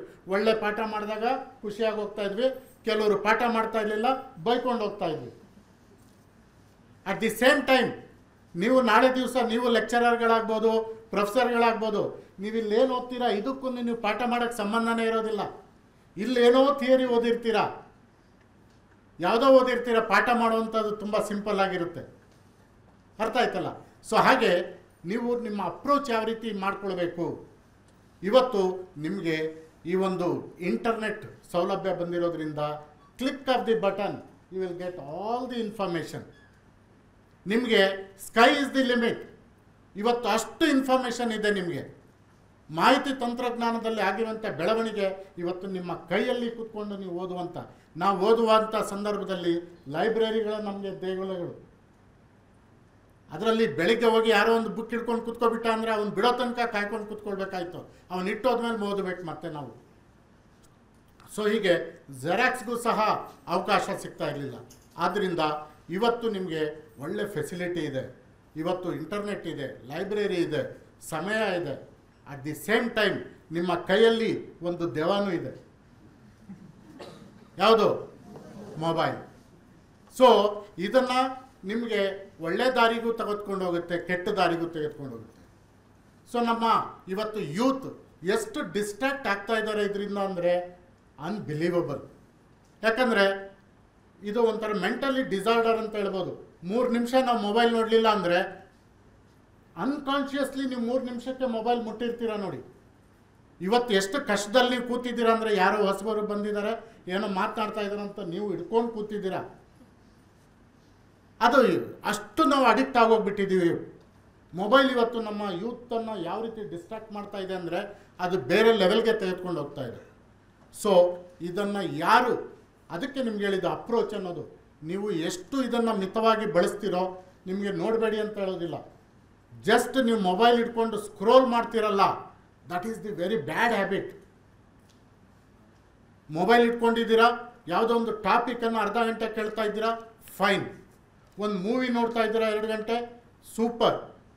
ಬಟ್ ಸ್ಕ್ರೋಲ್ ಮಾಡ್ತಿರಲ್ಲ, ಒಂದು ಡ್ಯಾನ್ಸು, ಒಂದು ಸಾಂಗು, ಒಂದು ಇದು public comment, this is very dangerous and destructive. ನಿಮ್ಮ ಲೈಫನ್ನೇ ಹಾಳು ಮಾಡುತ್ತೆ. ಯಾಕಂದರೆ ನಿಮ್ಮ 5-6 ಗಂಟೆ ಯಾವ ರೀತಿ ಕಳೀತಿರೋ ನಿಮಗೆ ಗೊತ್ತಿರೋದಿಲ್ಲ. ಇವತ್ತು ಜಸ್ಟ್ ಇಮ್ಯಾಜಿನ್, ನಿಮ್ಮನ್ನು ನೀವೇ ಇಂಟ್ರಾಸ್ಪೆಕ್ಟ್ ಮಾಡ್ಕೊಳ್ಳಿ. ದಿಸ್ ಈಸ್ ಗುಡ್ ಆರ್ ಬ್ಯಾಡ್ ಅನ್ನೋದನ್ನು ನೀವು ಡಿಸೈಡ್ ಮಾಡಬೇಕು. ಇವತ್ತು ಮೊಬೈಲ್ ನಿಮಗೆ ಎಲ್ಲಿಗೆ ತೆಗೆದುಕೊಂಡು ಹೋಗ್ತಾ ಇದೆ ಅಂದರೆ ನಿಮಗೆ ಸರಿಯಾಗಿ ನಿದ್ದೆ ಮಾಡೋದಿಲ್ಲ. ಯಾಕಂದರೆ ನಿದ್ದೆ ಬರ್ತಾ ಇಲ್ಲ ಅಂತ ಮೊಬೈಲ್ ಇಟ್ಕೊಳ್ತೀರಾ. 1 ಗಂಟೆ 2 ಗಂಟೆ ಹೆಂಗೆ ಹೋಗಿರುತ್ತೆ ಗೊತ್ತಿಲ್ಲ. ನೀವೇ ಅಲ್ಲ, ನಾವುಗಳು ಮಾಡ್ತೀವಿ. ಟೆನ್ಷನ್ ಬಂದಾಗ ನಾವೇನೋ ನೋಡ್ಕೊಂಡು ಕೂತ್ಕೊಳ್ತೀವಿ. ಸೊ ಇದನ್ನು ಮಿತವಾಗಿ ಬಳಸಿ, ಸರಿಯಾಗಿ ಬಳಸಿ, ಸರಿಯಾದ ರೀತಿಯಲ್ಲಿ ಬಳಸ್ಕೊಳ್ಳಿ. ಯಾಕಂದರೆ ತಂತ್ರಜ್ಞಾನ ಇವತ್ತು ನಿಮ್ಮ ಕೈಗೆ ಸಿಕ್ಕಿದೆ, ಮಾಹಿತಿ ನಿಮ್ಮ ಕೈಯಲ್ಲಿದೆ. ನಾವು ಒಂದು ವಿಷಯವನ್ನು ತಿಳ್ಕೊಳ್ಬೇಕಂದ್ರೆ ಪೇಪರ್ಗೆ ಕಾಯಬೇಕಾಗಿತ್ತು. ನೆಕ್ಸ್ಟ್ ಡೇ ನಾವು ಪೇಪರಲ್ಲಿ ಓದಬೇಕಾಗಿತ್ತು ಪ್ರಪಂಚದಲ್ಲಿ ಏನೇನು ಆಗ್ತಾ ಇದೆ ಅಂತ. ನಾವು ನ್ಯೂಸ್ ಪೇಪರ್ ಮೇಲೆ ಎಷ್ಟು ಡಿಪೆಂಡ್ ಆಗಿದ್ವಿ ಅಂದರೆ ಇಡೀ ಪ್ರಪಂಚದ ನ್ಯೂಸ್ ಬೇಕಾದರೆ ನಾವು ಪೇಪರನ್ನೇ ಓದ್ತಾ ಇದ್ವಿ, ಮ್ಯಾಗ್ಝೈನನ್ನು ಓದ್ತಾ ಇದ್ವಿ. ಆದರೆ ಇವತ್ತು ನಿಮಗೆ ಪ್ರಪಂಚದಲ್ಲಿ ಎಲ್ಲೋ ಒಂದು ಮೂಲೆಯಲ್ಲಿ ಆಗಿದ್ದು ಒಂದು ಘಟನೆ ನಿಮಗೆ 1-2 ಸೆಕೆಂಡಲ್ಲಿ ನಿಮ್ಮ ಮೊಬೈಲಿಗೆ ಬಂದುಬಿಡುತ್ತೆ. ಸೊ ಅದನ್ನು ನಾವು ಆ ಹುಚ್ಚನ್ನು ಬಿಡಬೇಕು. ನಾವು ಸರಿಯಾದ ಮಾರ್ಗದಲ್ಲಿ ನಡಿಬೇಕು. ಸರಿಯಾದ ಮಾರ್ಗದಲ್ಲಿ ನಡಿಬೇಕಾದ್ರೆ ನಮ್ಮ ಕಂಟ್ರೋಲ್ ಮೇಲೆ, ನಮ್ಮ ಮೈಂಡ್ ಮೇಲೆ ನಮಗೆ ಕಂಟ್ರೋಲ್ ಇರಬೇಕು. ಸೊ ನಮ್ಮಲ್ಲಿ ಮೊದಲು ನೀವೆಲ್ಲ ಇವತ್ತಿಲ್ಲಿ ಬಂದಿದ್ದೀರಾ, ನಿಮಗೆ ಕಮಿಟ್ಮೆಂಟ್ ಇರಬೇಕು. ಅದನ್ನೇ ಹೇಳ್ತಾ ಇದೆ. ನಮ್ಮ VC ಅವರು VC ಆಗಿ ಬಂದಿದ್ದಾರೆ ಇಲ್ಲಿ. ಅವರು ಸಹ 2 ವರ್ಷ 3 ವರ್ಷ 4 ವರ್ಷ ಟೈಮ್ ಪಾಸ್ ಮಾಡಿ ಹೋಗ್ಬೋದಾಗಿತ್ತು. ಆದರೆ ಅವರಿದ್ದಂಥ ಕಾಲದಲ್ಲಿ ಕಮಿಟ್ಮೆಂಟ್ ಅನ್ನೋದು ಅವ್ರು ಇಟ್ಕೊಂಡಿದ್ದಾರೆ. ಈ ಕಮಿಟ್ಮೆಂಟ್ ಏನಿದೆ ಪ್ರತಿಯೊಬ್ಬರಲ್ಲಿ ಬರಬೇಕು. ನಾನು ಬಂದಿರೋ ಉದ್ದೇಶ ಏನಿಲ್ಲಿ, ಯಾಕೆ ಬಂದಿದ್ದೀನಿ ಇಲ್ಲಿ, ಯಾಕೆ ಇಲ್ಲಿ ಕೂತಿದ್ದೀನಿ, ನಿಮ್ಮನ್ನು ನೀವೇ ಪ್ರಶ್ನೆ ಮಾಡ್ಕೊಳ್ಬೇಕು. ನಿಮ್ಮಲ್ಲಿ ಒಂದು ಕಮಿಟ್ಮೆಂಟ್ ಇರಬೇಕು. ನನಗೆ ಬಂದಿರುವಂಥ 45 ದಿವಸ ನಾನು ಈ ಕ್ಲಾಸಿಗೆ ಬರ್ತಾಯಿದ್ದೀನಿ, ಯಾಕೆ ಬರ್ತಾಯಿದ್ದೀನಿ, ಇಲ್ಲಿಂದ ಇವತ್ತು ಸಂಜೆ ಇವತ್ತು ಇಲ್ಲಿ ಕೂತಿದ್ದೀರಾ. ನನ್ನ ಕ್ಲಾಸ್ ಆದಮೇಲೆ ನನ್ನ ಭಾಷಣ ಆದಮೇಲೆ ಇವತ್ತು ಏನು ಹೇಳಿದ್ರು ಇದರಿಂದ ನಾನು ಏನಾದರೂ ಒಂದು ವಿಷಯ ತಿಳ್ಕೊಳ್ಬೋದಾ, ಕಲ್ತ್ಕೊಳ್ಬೋದಾ? ಇವತ್ತು ನಮ್ಮ ಪ್ರೊಫೆಸರ್ಗಳು ಇಲ್ಲಿ ಬಂದು ಪಾಠ ಮಾಡ್ತಾರೆ, ಅದರಿಂದ ನಾನು ಸಾಯಂಕಾಲಕ್ಕೆ ನೀವು ಎಲ್ಲ ಕ್ಲಾಸ್ ಮುಗ್ದಿದ್ದಾದ್ಮೇಲೆ ಕೂತ್ಕೊಂಡು 10 ನಿಮಿಷ ಇವತ್ತು ನಾನು ಏನು ಮಾಡಿದೆ, ಏನು ಕಲ್ತ್ಕೊಂಡೆ, ಇವತ್ತು ಬಂದಿದ್ದಕ್ಕೆ ನನಗೆ ಇಲ್ಲಿ ಏನು ಪ್ರಯೋಜನ ಆಯಿತು, ಇದನ್ನು ನೀವು ಅಭ್ಯಾಸ ಮಾಡ್ಕೊಳ್ಬೇಕು. ಸೊ ಆದ್ದರಿಂದ ನೀವು ಸರಿಯಾದ ಮಾರ್ಗವನ್ನು ಹುಡುಕಿ ಸರಿಯಾದ ದಾರಿಯನ್ನು ಹಿಡೀರಿ. ಸೊ ಡಿಸ್ಟ್ರಾಕ್ಟನ್ನು ಕಡಿಮೆ ಮಾಡ್ಕೊಳ್ಳಿ. ಜೊತೆಗೆ ಈ ಮೊಬೈಲನ್ನು ನಾವು ಸರಿಯಾದ ರೀತಿಯಲ್ಲಿ ಬಳಸ್ಕೊಂಡಾಗ ನಮ್ಮ ಒಂದು ಲೆವೆಲ್ಲೇ ಚೇಂಜ್ ಆಗುತ್ತೆ. ಅಂದರೆ ಟೈಮಿಂಗ್ ಅಂತ ಹೇಳಿದೆ ನಿಮಗೆ, ನಾವು ಸರಿಯಾದ ಮಾರ್ಗದಲ್ಲಿ ನಡಿಬೇಕು, ಸರಿಯಾದ ಗೋಲನ್ನು ಸೆಟ್ ಮಾಡ್ಕೊಳ್ಬೇಕು, ಸಮಯವನ್ನು ಸರಿಯಾಗಿ ಬಳಸ್ಕೊಳ್ಬೇಕು. ನಿಮಗೆ ಇಡೀ ವರ್ಷ ಇಡೀ ಲೈಫ್ ಲಾಂಗ್ ನೀವು ಕಷ್ಟಪಡಬೇಕಾಗಿಲ್ಲ. ಇವತ್ತು ಕೂತಿದ್ದೀರಲ್ಲ, ಇಲ್ಲಿ ಬಂದು 45 ದಿವಸ ಕೂತ್ಕೊಳ್ತೀರಲ್ಲ, ನೀವು ಲೈಫ್ ಲಾಂಗ್ ಈ ರೀತಿ ಕೂತ್ಕೊಳ್ಳೋ ಅವಶ್ಯಕತೆ ಇಲ್ಲ. ನೀವು ಬಂದಿರುವಂಥ 45 ಡೇಸ್ ಅರ್ಥಪೂರ್ಣವಾಗಿ ಇಲ್ಲಿ ಕೊಟ್ಟದ್ದನ್ನು ನೀವು ಏನಾದರೂ ಯೂಟಿಲೈಸ್ ಮಾಡಿಕೊಂಡು ಸಕ್ಸಸ್ ಆದ್ರಿ ಅಂದರೆ ನಿಮ್ಮ ಲೈಫ್ ಲಾಂಗ್ ಈಸಿ ಇದೆ. ಇವತ್ತೇನು ನೀವು 2-3 ತಿಂಗಳು ಸ್ಪರ್ಧಾತ್ಮಕ ಪರೀಕ್ಷೆಗಳೆಲ್ಲ ಒಂದು 6 ತಿಂಗಳು ಟಾರ್ಗೆಟ್ ಓರಿಯೆಂಟೆಡ್ ಸ್ಟಡೀಸ್. ಅದು 6 ತಿಂಗಳಲ್ಲಿ ನೀವೇನಾದರೂ ಚೆನ್ನಾಗಿ ಕರೆಕ್ಟಾಗಿ ಗೋಲ್ ಸೆಟ್ ಮಾಡಿಕೊಂಡು ಕಮಿಟ್ಮೆಂಟನ್ನು ಇಟ್ಕೊಂಡು ಸರಿಯಾದ ಮಾರ್ಗದಲ್ಲಿ ಓದಿ ನೀವು ಸಕ್ಸಸ್ ಆದ್ರಿ ಅಂದರೆ ನಿಮ್ಮ ಜೀವನ ಪರ್ಯಂತ ನೀವು ಖುಷಿಯಾಗಿರ್ಬೋದು, ಜೀವನ ಪರ್ಯಂತ. ಆಮೇಲೆ ನೀವು ಮೊಬೈಲ್ ನೋಡ್ಕೊಂಡಿದ್ರು ನಿಮ್ಗೆ ಯಾರೂ ಕೇಳಲ್ಲ. ಅಂದರೆ ಸರ್ಕಾರದ ಕೆಲಸ ಸಿಕ್ಕಿದ ಮೇಲೆ ಆರಾಮಾಗಿರ್ಬೋದಾ ಅಂತ, ಆ ರೀತಿ ಅಲ್ಲ. You will have your own personal life ಅಂತ. ಸೊ ಎಲ್ಲಿವರೆಗೆ ನಿಮಗೆ ಸಕ್ಸಸ್ ಬರೋದಿಲ್ಲ, ಆ ಪರ್ಸ್ನಲ್ ಲೈಫ್ ಇರಲಿ, ಪರ್ಸ್ನಲ್ ಎಂಟರ್ಟೈನ್ಮೆಂಟ್ ಇರಲಿ, ಪರ್ಸ್ನಲ್ ಡಿಸ್ಟ್ರಾಕ್ಷನ್ ಇರಲಿ, ಇವೆಲ್ಲ ತಡಿಬೇಕು. ಸೊ ಇದನ್ನು ತಡೆದು ನೀವೇನು ಈ ಸಮಯವನ್ನು ನಿಮಗೆ ಈ 2 ವರ್ಷ ಏನಿದೆ ಎಲ್ಲ ಐ ಥಿಂಕ್ ಮಾಸ್ಟರ್ ಡಿಗ್ರಿ ಮುಗಿಸಿದ್ದೀರಲ್ವಾ? ಎಲ್ಲ ಮಾಸ್ಟರ್ ಡಿಗ್ರಿ ಮುಗಿಸಿದ್ದೀರ. ನಾನು MA ಮಾಡೋ ತನಕ, ಅದಾದಮೇಲೆ MPhil ಸೀಟ್ ಸಿಕ್ಬಿಡ್ತು. ಅದು ಮಾಡೋ ತನಕ ನನಗೇನು ಚಿಂತೆ ಇರಲಿಲ್ಲ. ಮನೇಲಿ ದುಡ್ಡು ಕೊಡ್ತಾಯಿದ್ರು, ಆರಾಮಾಗಿ ನಾನು ಒಂದು ದಿವಸ ನಾನು ಚಿಂತೆ ಮಾಡಿರಲಿಲ್ಲ ನಾನು ಮುಂದೆ ಏನಪ್ಪ ಅಂತ, ಮುಂದೆ ಏನಾಗಬೇಕು ಅಂತ ಗೊತ್ತಿರಲಿಲ್ಲ. MPhil ಮಾಡಿದ್ದು ಮಾರನೇ ದಿವಸ ನನಗೆ ನಿದ್ದೆ ಬರಲಿಲ್ಲ. ವಾಟ್ ನೆಕ್ಸ್ಟ್ ಆಯಿತು. ಮನೆಯಲ್ಲಿ ನಮ್ಮ ಏನೋ ನಿಮ್ಗೆ ಗೊತ್ತಿದೆಯಲ್ಲ, ಕಮ್ಯುನಿಟಿಯಲ್ಲಿ ಮುಂದೆ ಬರೋದೇ ಕಷ್ಟ, MA ಮಾಡೋದೇ ಕಷ್ಟ. ಮನೇಲಿ ಹೇಳ್ತಾಯಿದ್ರು, ನೀನು ಕೆಲಸ ಸಿಗುತ್ತಾ ಇಲ್ವಾ, ಹಾಗೆ ಹೀಗೆ ಅಂತ ಎಲ್ಲ ಕಾಮೆಂಟ್ ಮಾಡ್ತಾಯಿದ್ರು. ಮೊದಲೇ ಮಾಸ್ಟರ್ ಡಿಗ್ರಿ ಮಾಡಿದ ತಕ್ಷಣ ನನಗೆ ಚಿಂತೆ, ನೆಕ್ಸ್ಟ್ ಡೇಯಿಂದನೇ ಚಿಂತೆ ಸ್ಟಾರ್ಟ್ ಆಯಿತು, ಏನು ಮಾಡಬೇಕು ಮುಂದೆ. ನೀವೆಲ್ಲ ಈಗ ಮಾಸ್ಟರ್ ಡಿಗ್ರಿ ಮಾಡಿದ್ದೀರಾ. ಇಲ್ಲಿವರೆಗೆ ನಿಮ್ಮ ತಂದೆ ತಾಯಿಗಳು, ನಮ್ಮ ತಂದೆ ತಾಯಿಗಳು ಅವ್ರು ಕಷ್ಟಪಟ್ಟರು, ನಮಗೆ ಕಷ್ಟಪಡೋದು ಬಿಡಲಿಲ್ಲ. ನಮಗೇನು ಬೇಕೋ ಅದನ್ನು ಕೊಟ್ಟರು. ಅವರು ನಮಗೇನು ಬೇಕು ಎಲ್ಲ ಸೌಲಭ್ಯವನ್ನು ಕೊಟ್ಟರು. ಅವ್ರು ಕಷ್ಟಪಟ್ಟರು ನಮಗೆ ಬೇಕಾದಂಥ ಎಲ್ಲ ಸೌಲಭ್ಯಗಳು, ಒಳ್ಳೆ ಬಟ್ಟೆ ಕೊಡಿಸಿದ್ರು, ಓಡಾಡೋಕ್ಕೆ ದುಡ್ಡು ಕೊಟ್ಟರು, ಮೊಬೈಲ್ ಕೊಟ್ಟರು, ಎಲ್ಲ ಆಯಿತು. ಆದರೆ ನೆಕ್ಸ್ಟ್ ನಮ್ಮ ಜವಾಬ್ದಾರಿ ಏನು? ಸೊ ಈಗ ನೀವು ಒಂದು ಹೆಜ್ಜೆ ಮುಂದೆ ಇಟ್ಟಿದ್ದೀರಾ, UGC ನೆಟ್ ಮಾಡಬೇಕು. ಕಾರಣ ಆ ಪ್ರೊಫೆಷನ್ಗೆ ಹೋಗಬೇಕು ಅಂದರೆ ನಾವು ಇದನ್ನು ಕ್ಲಿಯರ್ ಮಾಡಬೇಕು. ಸೊ ಈಗ ಇರುವಂಥ ಒಂದು ರಿಯಲ್ ಎಕ್ಸಾಮಿನೇಷನ್ ನಿಮ್ಮದು ಏನು, ನೀವು ಮಾಸ್ಟರ್ ಡಿಗ್ರಿ ಮಾಡಿದ್ದೀರಾ ಅಲ್ಲಿವರೆಗೂ ಎಕ್ಸಾಮಿನೇಷನ್ ಆಗೋ ತನಕ ನಿಮ್ಗೇನು ಗೊತ್ತಿರೋದಿಲ್ಲ. ಎಕ್ಸಾಮಿನೇಷನ್ ಆಗಿದ್ದು ಮಾರನೇ ದಿವಸ ನಾನು ಹೆಂಗಪ್ಪ ಮನೇಲಿ ಕೂತ್ಕೊಳ್ಬೇಕು. ಬೆಳಗ್ಗೆ ಆದರೆ ಕಾಲೇಜಿಗೆ ಬರ್ತಾಯಿದ್ರಿ, ಬೆಳಗ್ಗೆ ಆದರೆ ಕ್ಯಾಂಟೀನ್ಗೆ ಹೋಗ್ತಾಯಿದ್ರಿ, ಬೆಳಗ್ಗೆ ಆದರೆ ಸಿನಿಮಾ ಥಿಯೇಟ್ರಿಗೆ ಹೋಗ್ತಾಯಿದ್ರಿ. ಆದರೆ ನಾಳೆಯಿಂದ ಆ ರೀತಿ ಹೋಗೋದಕ್ಕಾಗೋದಿಲ್ಲ. ಕಾರಣ ಜವಾಬ್ದಾರಿ. ಕಾಲೇಜ್ಗೆ ಹೋಗ್ತಾ ಇದ್ದೀನಿ ಅಂತ ಮನೇಲಿ ಹೇಳೋಂಗಿಲ್ಲ, ಮನೇಲಿ ಕೂತ್ಕೊಳ್ಳೋಂಗಿಲ್ಲ. What next? ನನ್ನ ಗುರಿ ಏನು, ನನ್ನ ಗೋಲ್ ಏನು, ನಾನು ಏನು ಸಾಧನೆ ಮಾಡಬೇಕು, ಯಾವ ರೀತಿ ನಾನು ಮುಂದೆ ಹೋಗಬೇಕು.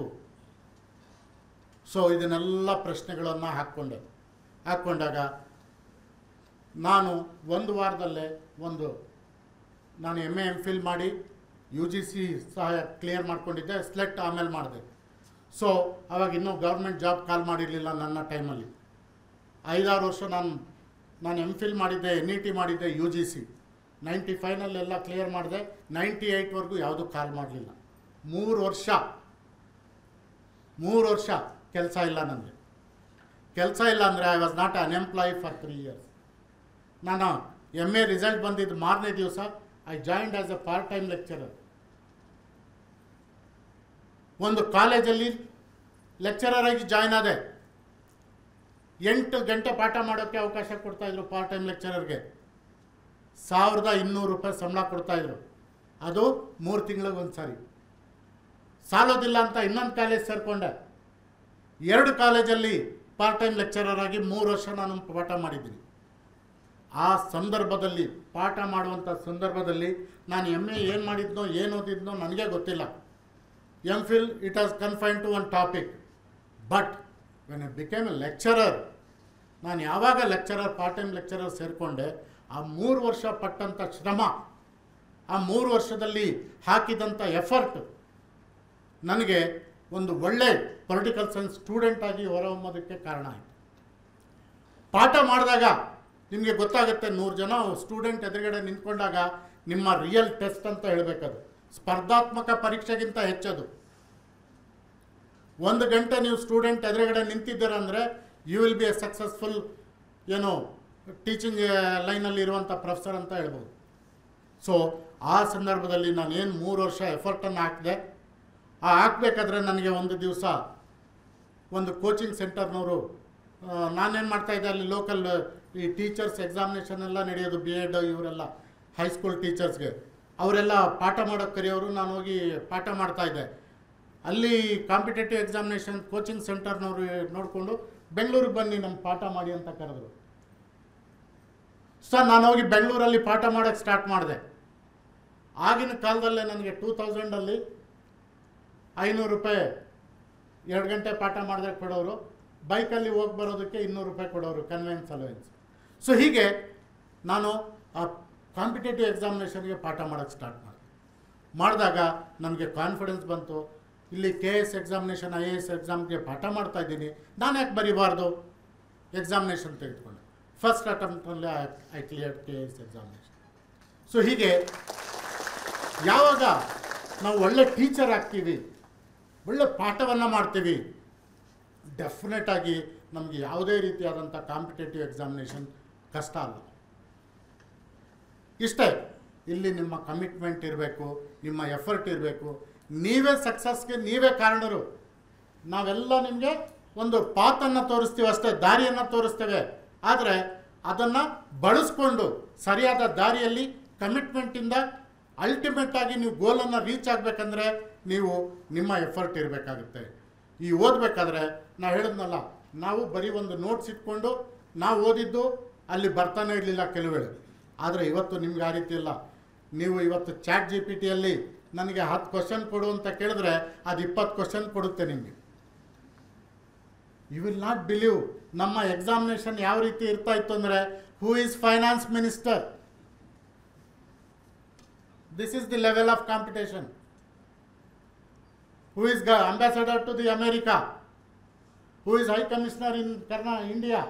ಇಂಥ ಕ್ವಶನ್, ಡೈರೆಕ್ಟ್ ಕ್ವಶನ್ಸ್ ಇರ್ತಾ ಇತ್ತು ನಮಗೆ. ಆದರೆ ಈಗಿನ ಕಾಂಪಿಟೇಷನ್ ನೋಡಿ, we cannot compete with high school students. ನೀವು ನೀವು CBSE ಸ್ಕೂಲ್ ಓದ್ತಾ ಇರುವಂಥ ಹೈಸ್ಕೂಲ್ ಮಕ್ಕಳು, ನನ್ನ ಮಕ್ಕಳು CBSE ಸ್ಕೂಲ್ ಓದ್ತಾ ಇದ್ದಾರೆ, ಅವ್ರದ್ದು ಒಂದು ICIC ಆ ಲೆವೆಲ್ ಆಫ್ ಕಾಂಪಿಟೇಷನ್ ನೋಡೋಕ್ಕಾಗೋದಿಲ್ಲ, ಅಷ್ಟು ಲೆವೆಲಲ್ಲಿ ಓದ್ತಾರೆ. ಅಂದರೆ ಇವತ್ತು ಸ್ಪರ್ಧಾ ಜಗತ್ತಲ್ಲಿ ಆ ಒಂದು ಕ್ವಾಲಿಟಿ ಎಜುಕೇಷನ್ ಜಾಸ್ತಿ ಆಗಿದೆ, ಕಾಂಪಿಟೇಷನ್ ಹೆಚ್ಚಾಗಿದೆ. ಮತ್ತು ನಾವು ಮೊದಲು ಏನು ಸ್ಟ್ರೈಟಾಗಿ ಕ್ವಶನ್ಸ್ ಬರೆದು ಕೇಳ್ತಾ ಇದ್ವಿ, ಇವತ್ತು ಆ ರೀತಿ ಅಲ್ಲ. ಈಗಿರುವಂಥ ಕ್ವಶನ್ಸ್ ಯಾವ ರೀತಿ ಇದೆ? Reasoning, mental ability. ನಮಗೆ ಮೊದಲೇ ಡೈರೆಕ್ಟಾಗಿ ಕೇಳೋರು ಇದೇನು ಅದೇನು ಅಂತ. ಈಗ ಅವರೇ ಇದು ಇದು ಇದು ಇದು ಅಂತ ಕೊಡ್ತಾರೆ, ನೀನು ಸೆಲೆಕ್ಟ್ ಮಾಡು ಅಂತಾರೆ. 4 ಒಂದೇ ರೀತಿ ಇರುತ್ತೆ. ಅರ್ಥ ಆಯ್ತಲ್ಲ? ನಾನು ಮೊನ್ನೆ ನನ್ನ ಮಗಳು ಒಂದು ಪೇಪರನ್ನು 10th ಪೇಪರನ್ನು ನೋಡಿದಾಗ, ನಾನು ಪೊಲಿಟಿಕಲ್ ಸೈನ್ಸ್ ಲೆಕ್ಚರರು, 8 ವರ್ಷ ಲೆಕ್ಚರರಾಗಿ ಕೆಲಸ ಮಾಡಿದ್ದೀನಿ. ಸ್ಪೀಕರ್ ಬಗ್ಗೆ ಒಂದು ಕ್ವಶನ್ ಕೇಳಿದ್ದಾರೆ, 4 ಒಂದೇ ರೀತಿ ಉತ್ತರ. I could not able to answer ಅದು. ನನ್ನ ಮಗಳು ಹೇಳ್ತಾ ಇದ್ದಾಳೆ 10th ಸ್ಟ್ಯಾಂಡರ್ಡ್. ಸೊ ಈ ರೀತಿ ಕಾಂಪಿಟೇಷನ್ ಲೆವೆಲ್ ಬದಲಾಗಿದೆ. ಕಾರಣ ಇದು ಸ್ಪರ್ಧಾ ಜಗತ್ತು, ಇದು ಮ್ಯಾರಥಾನ್ ಅಂತ ಹೇಳಿದ್ನಲ್ಲ, ಈ ಮ್ಯಾರಥಾನಲ್ಲಿ ನೀವು ಬರಬೇಕಾಗುತ್ತೆ. ಆದ್ದರಿಂದ ನಾವೇನು ಮಾಡ್ತಾ ಇದ್ವಿ, ಈ ಏನು ಈ ಪೇಪರ್ ತುಂಬಿಸೋದಕ್ಕೆ ಇಷ್ಟು ಓದಬೇಕು, ಇದನ್ನು ಇಷ್ಟು ಮಾಡಬೇಕು ಅಂತ ಓದ್ತಾ ಇದ್ವಿ. ಆದರೆ ಈಗಿನ ಕಾಲ ಆ ರೀತಿಯಲ್ಲ. ನೀವು you have to apply your mind application ಇರಬೇಕು. ಅಂದರೆ ನೀವು ಓದುವಾಗ ಬೇಸಿಕ್ಸನ್ನು ತಿಳ್ಕೊಳ್ಬೇಕು, ಪ್ರತಿಯೊಂದು ವಿಷಯವನ್ನು ಆಳವಾಗಿ ತಿಳ್ಕೊಳ್ಬೇಕು. ಅವರು 4 ರೀತಿಯಲ್ಲಿ ಕ್ವಶನ್ ಕೇಳಿದಾಗ 4 ರೀತಿಯಲ್ಲಿ ಆನ್ಸರ್ ಮಾಡೋಕ್ಕೆ ರೆಡಿ ಇರಬೇಕು. ಅವ್ರು 4 ಕೊಟ್ಟಾಗ ನೀವು ಚಾಯ್ಸನ್ನು ತೆಗೆದುಕೊಳ್ಬೇಕು. ಸೊ ಆದ್ದರಿಂದ ಈ ಸ್ಪರ್ಧಾ ಜಗತ್ತಲ್ಲಿ ನಿಮ್ಮ ಒಂದು ಕೇವಲ ಇವತ್ತು ನಾನು ನಥಿಂಗ್ ಈಸ್ ಇಂಪಾಸಿಬಲ್. ನೀವು ಅಂದ್ಕೊಳ್ಬೋದು, ಏನಪ್ಪ ಇವ್ರು ಬಂದು ಇಂಥ ಭಾಷಣ ಮಾಡ್ತಾ ಇದ್ದಾರೆ, ಇದೇನು ಆಗೋದಿಲ್ಲ ನಮಗೇನು ಅಂತ ಇವತ್ತೇ ಬಿಟ್ಟು ಹೋಗ್ಬಿಡೋಣ, ಬೇರೆ ದಾರಿ ನೋಡೋಣ ಅಂತ ಕೆಲವರು ಎಲ್ಲ ಮೈಂಡ್ ಮಾಡ್ತಾ ಇರ್ಬೋದು. No, nothing is impossible. You can do it. ಅರ್ಥ ಆಯ್ತಲ್ಲ? ಯಾವುದು ನಿಮಗಿಂತ ದೊಡ್ಡದಲ್ಲ ಇದು. ಆದರೆ ಇದಕ್ಕೆ ನಾನು ಹೇಳ್ತಾ ಇದ್ದೀನಲ್ಲ, ಪದೇ ಪದೇ I am using word called commitment. ನಿಮಗೆ ಇದಕ್ಕೆ ಬದ್ಧರಾಗಿರಬೇಕು. ನಾನು ಬಂದಿದ್ದೀನಿ, ಇಲ್ಲಿದ್ದೀನಿ, ಇಲ್ಲಿ ಏನೇ ಆದರೂ ಈಜಿ ನಾನು ದಡ ಸೇರಬೇಕು.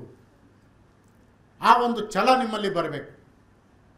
ಕೆಲವರು ಯಾರೋ ಒಬ್ಬರು ಹೇಳಿದ್ದಕ್ಕೆ ಸುಮಾರು ಸಾರಿ ಎಕ್ಸಾಮಿನೇಷನ್ ನೀವು ನೋಡಿರ್ಬೋದು, ಕಾಂಪಿಟೇಟಿವ್ ಎಕ್ಸಾಮಿನೇಷನ್ ಮಾಡುವಾಗ KS ನನಗೂ ಡಿಸ್ಕರೇಜ್ ಮಾಡಿದ್ರು. ಇಷ್ಟು ಲಕ್ಷ ಇಟ್ಕೊಂಡಿದ್ಯಾ ನೀನು ಇಂಟರ್ವ್ಯೂನಲ್ಲಿ ಕೊಡೋದಕ್ಕೆ, ಆಗುತ್ತಾ? ಡಿಸ್ಕರೇಜ್ ಮಾಡ್ತಾರೆ. ಯಾರು? ನಿಮ್ಮ ಸುತ್ತಮುತ್ತ ಇರೋರು. ನೀವು ಮಾಸ್ಟರ್ ಡಿಗ್ರಿ ಮಾಡಿದ ತಕ್ಷಣ ಎಸ್ಪೆಷಲಿ ಹೆಣ್ಮಕ್ಳು ಜಾಸ್ತಿ ಕಾಣ್ತಾ ಇದ್ದೀರಾ. ಗಂಡ ಎಲ್ಲಿ ಸಿಗ್ತಾನೆ, ನೀನು ಮಾಸ್ಟರ್ ಡಿಗ್ರಿ ಮಾಡಿಸಿರೋದು, ಆಮೇಲೆ ಎಲ್ಲಿ ಕೈಗೆ ಸಿಗ್ತಾರ ಇವರು, ಇಷ್ಟೆಲ್ಲ ಓದಿಸ್ತಾ ಇದ್ದೀರಾ, ಇವೆಲ್ಲ ಡಿಸ್ಕರೇಜ್ ಮಾಡ್ತಾರೆ. Don't lose your heart. ಅರ್ಥ ಆಯ್ತಲ್ಲ? Where there is a will there is a way. So ನೀವು ಛಲ ಇಟ್ಕೊಳ್ಬೇಕು. ಡೆಫಿನೆಟಾಗಿ ಇದು ಯಾವುದೇ ಇಂಪಾಸಿಬಲ್ ಅಲ್ಲ, ಈಸಿಯಾಗಿ ನೀವು ಮಾಡುವಂಥ ಎಕ್ಸಾಮಿನೇಷನ್ಗಳು.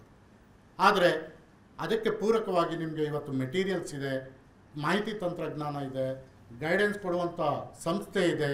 ಸೊ ಇದರಲ್ಲಿ only thing your time and dedication ಇದರಲ್ಲಿ ಇಷ್ಟೇ. ಯಾಕಂದರೆ ನಾವು ನಿಮಗೆ ಇಲ್ಲಿ ಕೂರಿಸಿ ಪಾಠ ಮಾಡ್ತೀವಿ, ಬಂದು ನಾವು ಎಕ್ಸಾಮ್ ಬರೆಯೋಕ್ಕಾಗಲ್ಲ. ಎಕ್ಸಾಮ್ ಯಾರು ಬರೀಬೇಕು? ನೀವೇ ಬರೀಬೇಕು. ನಿಮ್ಮ ಟೈಮ್ ಯಾರು ಕೊಡಬೇಕು? ನೀವೇ ಕೊಡಬೇಕು. ನೀವೇನು ಮಾಡ್ತೀರಾ? ಮೊಬೈಲ್ ಕೊಡ್ತೀರಾ, ಓದೋದಕ್ಕೆ ಕೊಡ್ತೀರಾ? ಮೊಬೈಲನ್ನು ಒಳ್ಳೆಯದಕ್ಕೆ ಬಳಸ್ತೀರಾ, ಕೆಟ್ಟದಕ್ಕೆ ಬಳಸ್ತೀರಾ? You have to decide. ಮತ್ತು ನೀವು ಕಷ್ಟಪಡಬೇಕಾಗಿರೋದು ನಿಮ್ಮ ಟೈಮ್ ಲೈನ್ ಅಷ್ಟೇ. ಆ ಟೈಮ್ ಲೈನಲ್ಲಿ ನೀವು ಓದಿದ್ರೆ ನೀವು ಮುಂದಿನ ದಿನಗಳಲ್ಲಿ ಡೆಫಿನೆಟಾಗಿ ಸಕ್ಸಸ್ ಆಗ್ತೀರಾ. ಸೊ ಇವತ್ತು ನೀವು ಮಾಸ್ಟರ್ ಡಿಗ್ರಿ ಮುಗಿಸಿದಾದ್ಮೇಲೆ ನೀವು ಜಾಯಿನ್ ಪ್ರೊಫೆಷನ್ ಎಲ್ಲಾದರೂ ಪಾಠ ಮಾಡಿರಿ, you will become very good student. ನೀವು ಯಾವಾಗ ಪಾಠ ಮಾಡೋಕ್ಕೆ ಸ್ಟಾರ್ಟ್ ಮಾಡ್ತೀರೋ ಆವಾಗಲೇ ನಿಮ್ಗೆ ತಲೆ ಹೋಗೋದು. ನಮ್ಮಲ್ಲಿ ಹೇಳ್ತಾರೆ, ಟ್ರೈನಿಂಗ್ ಕೊಡ್ತಾರೆ, KS IS ನಮ್ಮೆಲ್ಲ ಸೆಲೆಕ್ಟ್ ಆದಮೇಲೆ ನಮಗೂ ಟ್ರೈನಿಂಗ್ ಕರ್ಕೊಂಡು ಹೋಗ್ತಾರೆ. ಟ್ರೈನಿಂಗ್ ಹೋದಾಗ ಪೇಯ್ಡ್ ಹಾಲಿಡೇ ಅಂತ ಮಜಾ ಮಾಡ್ತೀವಿ ನಾವು. ಆವಾಗ ಇಲ್ಲೇ ನಡೀತಾ ಇದೆ, ಇಲ್ಲೇ ನಡೀತಾ ಇದೆ ಅಷ್ಟೇ. ಆದರೆ when you sit on the chair will teach you how to administrate. ಆ ಚೇರ್ ಮೇಲೆ ಕೂತ್ಕೊಂಡಾಗಲೇ. ಹಾಗೆ ನೀವು ಅಷ್ಟೇ, ನೀವು ಆ ಡ್ರೈವಿಂಗ್ ಸೀಟಲ್ಲಿ ಕೂತಿದ್ದೀರಾ, ಆ ಡ್ರೈವಿಂಗನ್ನು ಕರೆಕ್ಟಾಗಿ ನೀವು ಪ್ರಾಪರಾಗಿ ಮಾಡಿದಾಗ ಮಾತ್ರ ನಿಮಗೆ ಸಕ್ಸಸ್ ಸಿಗುತ್ತೆ. ಸೊ ಇಲ್ಲಿ ನಿಮ್ಮ ಡೆಡಿಕೇಶನ್ನು, ನಿಮ್ಮ ಕಮಿಟ್ಮೆಂಟು, ನಿಮ್ಮ ರೈಟ್ ಅಪ್ರೋಚು, ನಿಮ್ಮ ಟೈಮ್ ಇಷ್ಟು ಕೌಂಟ್ ಆಗುತ್ತೆ ಈ ಎಕ್ಸಾಮಿನೇಷನಲ್ಲಿ. So I am not confining to only NET UGC, ಎಲ್ಲ ಕಾಂಪಿಟೇಟಿವ್ ಎಕ್ಸಾಮಿನೇಷನ್ಗಿದೆ. ಇದಾದಮೇಲೆ you can compete for KS IAS ಎಲ್ಲದಕ್ಕೂ ಮಾಡಿ. ಅರ್ಥ ಆಯ್ತಲ್ಲ? ಸೊ ಇದನ್ನು ನೀವು ಗಮನದಲ್ಲಿ ಇಟ್ಕೊಳ್ಬೇಕಾಗತ್ತೆ. ಸೊ ಇಟ್ಕೊಂಡಾಗ ಈಗಿರುವಂಥ ಒಂದು ಏನು ದೊಡ್ಡ ಒಂದು ಪ್ರಪಂಚದಲ್ಲಿ ನೀವು ಸ್ಪರ್ಧಾ ಜಗತ್ತಿನಲ್ಲಿ ಮುಂದೆ ಹೋಗಬೇಕಾದ್ರೆ ಡೆಫಿನೆಟಾಗಿ ಇವೆಲ್ಲ ಬಳಸ್ಕೊಂಡಾಗ ನೀವು ಮುಂದೆ ಹೋಗ್ತೀರ. So once you become successful, ನೀವೊಂದು ಹಂತಕ್ಕೆ ಡೆಫಿನೆಟ್ಲಿ ಇಲ್ಲಿ ಕೂತಿರೋರು ಎಷ್ಟು ಜನ ಪ್ರೊಫೆಸರ್ ಆಗ್ತಿರೋ, KS IAS ಆಗ್ತಿರೋ, ಪೊಲೀಸ್ ಆಫೀಸರ್ ಆಗ್ತಿರೋ, ಟೀಚರ್ ಆಗ್ತಿರೋ, ಬೇರೆ ಬೇರೆ ಆಗ್ತಿರೋ. ಆದರೆ ಒಂದನ್ನು ತಿಳ್ಕೊಳ್ಳಿ, once you become successful, but at the same time you have to maintain your tempo. ಇವತ್ತು ಕೆಲಸ ಸಿಕ್ಬಿಡ್ತು, ಇನ್ಮೇಲೆ ಕೆಲಸ ಮಾಡೋಂಗಿಲ್ಲ ಅಂತ ಹೇಳ್ಬಾರ್ದು. ನೋಡಿ ನಮ್ಮ VC ಅವ್ರಿಗೆ ನೋಡಿ, ಅವರೆಲ್ಲ ಕೆಲಸವನ್ನು ಮಾಡಿ ರಿಟೈರ್ಡ್ ಆಗಿ ಆರಾಮಾಗಿರೋ ಕಾಲದಲ್ಲಿ ಕಷ್ಟಪಟ್ಟು ನಿಮ್ಮ ಕೂರಿಸಿ ಇವತ್ತು ನಿಮ್ಮ ಎದುರುಗಡೆ ಕೂತ್ಕೊಂಡು ಟೈಮನ್ನು ಕೊಡ್ತಾ ಇದ್ದಾರೆ ನಿಮಗೋಸ್ಕರ.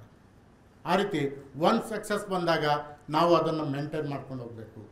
ಒಂದು ನಮ್ಮಲ್ಲಿ ಒಂದು ಸಾಮಾಜಿಕ ಕಳಕಳಿ ಬರಬೇಕು.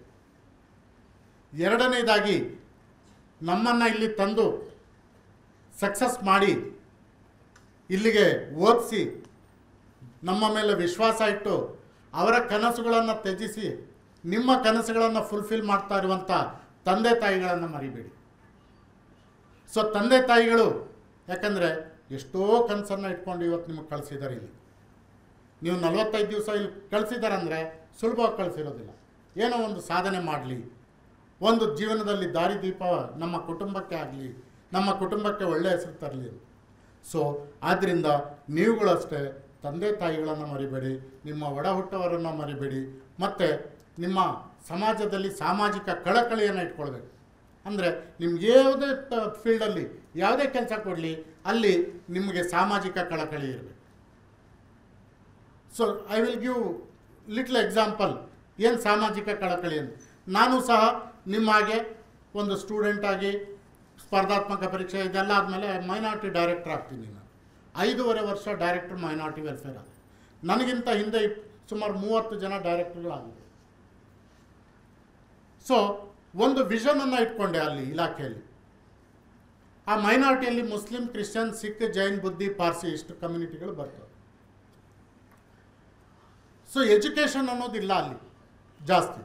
ನಾನೇನು ಮಾಡಿದೆ, ಸರ್ಕಾರದ ಜೊತೆ ನನ್ನ ಹತ್ರ ಇದ್ದಿದ್ದು ಬರೀ 400 ಕೋಟಿ ಫಸ್ಟ್ ಬಡ್ಜೆಟ್ ಇತ್ತು. ನಾನು ಬಿಟ್ಟು ಬರಬೇಕಾದ್ರೆ 3,000 ಕೋಟಿ ಮಾಡಿದೆ. ಕಾರಣ 35 ಸ್ಕೀಮ್ಗಳು ಇಂಪ್ಲಿಮೆಂಟ್ ಮಾಡಿದ್ವಿ. ಅದರಲ್ಲಿ 30 ಸ್ಕೀಮ್ಗಳು ಬರೀ education, pre matric scholarship, post matric scholarship, fee reimbursement, foreign ಹೋಗೋದಕ್ಕೆ ಸ್ಕಾಲರ್ಶಿಪ್ಪನ್ನು ಇಂಟ್ರಡ್ಯೂಸ್ ಮಾಡಿದೆ. ಅರ್ಥ ಆಯ್ತಲ್ಲ? ಸೊ ಹೀಗೆ MPhil PhD ಮಾಡಿದ್ರೆ ನನಗೆ ಕಷ್ಟ ಗೊತ್ತಿತ್ತು. ಪಾರ್ಟ್ ಟೈಮ್ ಕೆಲಸ 1,200 ರೂಪಾಯಿ ಕೆಲಸ ಮಾಡ್ತಾಯಿದ್ದೆ ನಾನು. ಅರ್ಥ ಆಯ್ತಲ್ಲ? 2 ಕಾಲೇಜುಗಳಲ್ಲಿ ಮಾಡ್ತಾಯಿದ್ದೆ. ಸೊ ನಾನು ಡೈರೆಕ್ಟರ್ ಆದಾಗ ಮೈನಾರಿಟಿ ಸ್ಟೂಡೆಂಟ್ಸ್ಗೆ ಯಾರು MA MPhil PhD ಮಾಡ್ತಾರೆ, ಸೊ ಅವ್ರುಗಳಿಗೆ ಪ್ರತಿ ನಾಟ್ MA MPhil ಮತ್ತು PhDಗೆ 25,000 ರೂಪಾಯಿ ಒಂದು ತಿಂಗಳಿಗೆ ಸ್ಟೈಫಂಡ್ ಕೊಡುವಂಥ ಒಂದು ಯೋಜನೆಯನ್ನು ತಂದೆ. ಸೊ 250 ಮಕ್ಕಳು ರಿಜಿಸ್ಟ್ರೇಷನನ್ನು ಮಾಡಿಕೊಂಡ್ರು. ಸೊ ನಾನು ಅಲ್ಲಿಂದ 5 ವರ್ಷದಲ್ಲಿ ಸುಮಾರು 400 ಜನಕ್ಕೆ ಈ ಒಂದು ಟ್ರೈನಿಂಗನ್ನು ಸ್ಟೈಫಂಡನ್ನು ಕೊಟ್ವಿ. ಅವರೆಲ್ಲ PhD, ಯಾಕಂದರೆ ನಾವು ಕಡಿಮೆ ಕೊಟ್ಟರೆ ಹಣ ಪಾರ್ಟ್ ಟೈಮ್ ಕೆಲಸ ಮಾಡ್ಕೊಳ್ತಾರೆ, ಆ ಕಡೆ PhDನೂ ಮಾಡಲ್ಲ, ಈ ಕಡೆ ಪಾಠನೂ ಸರಿಯಾಗಿ ಮಾಡಲ್ಲ ಅಂತ. 25,000 ಕೊಟ್ಟಾಗ ಅವರು ಪ್ರತಿ ತಿಂಗಳು ಕರೆಕ್ಟಾಗಿ ಹೋಗಿ 3 ವರ್ಷದಲ್ಲಿ PhD ಮಾಡಿಕೊಂಡ್ರು. ಅಸಿಸ್ಟೆಂಟ್ ಪ್ರೊಫೆಸರ್ ಕಾಲ ಆಯಿತು, 1,000 ಚಿಲ್ಲರೆ ಪೋಸ್ಟು, 250 ಜನ ಸೆಲೆಕ್ಟ್ ಆದರು 400 ಪೋಸ್ಟ್ಗಳಲ್ಲಿ. ಸೊ ಹೀಗೆ ಆ ಒಂದು ಸ್ಕೀಮ್ ಸಕ್ಸಸ್ಫುಲ್ ಆಯಿತು. ಫಾರಿನ್ಗೆ ಹೋಗೋರಿಗೆ 20 ಲಕ್ಷ ರೂಪಾಯಿ ಕೊಡ್ತಾಯಿದ್ವಿ. ಹಾಗೆ ಮುರಾರ್ಜಿ ವಸತಿ ಶಾಲೆಗಳನ್ನು ಓಪನ್ ಮಾಡಿದೆ, ಮೌಲಾನಾ ಆಜಾದ್ ಸ್ಕೂಲ್ಗಳನ್ನು ಓಪನ್ ಮಾಡಿದೆ. ಹಾಗೆ ಹಾಸ್ಟೆಲ್ಗಳು ನೀವೆಲ್ಲ ಓದಿರ್ಬೋದು, ಮೈನಾರಿಟಿಯಲ್ಲಿ ಯಾರಾದರೂ ಓದಿದ್ರೆ ಗೊತ್ತಿರುತ್ತೆ. So minority hostels, post matric hostel ಯೂನಿವರ್ಸಿಟಿಗಳಲ್ಲಿ ಓಪನ್ ಮಾಡಿದೆ.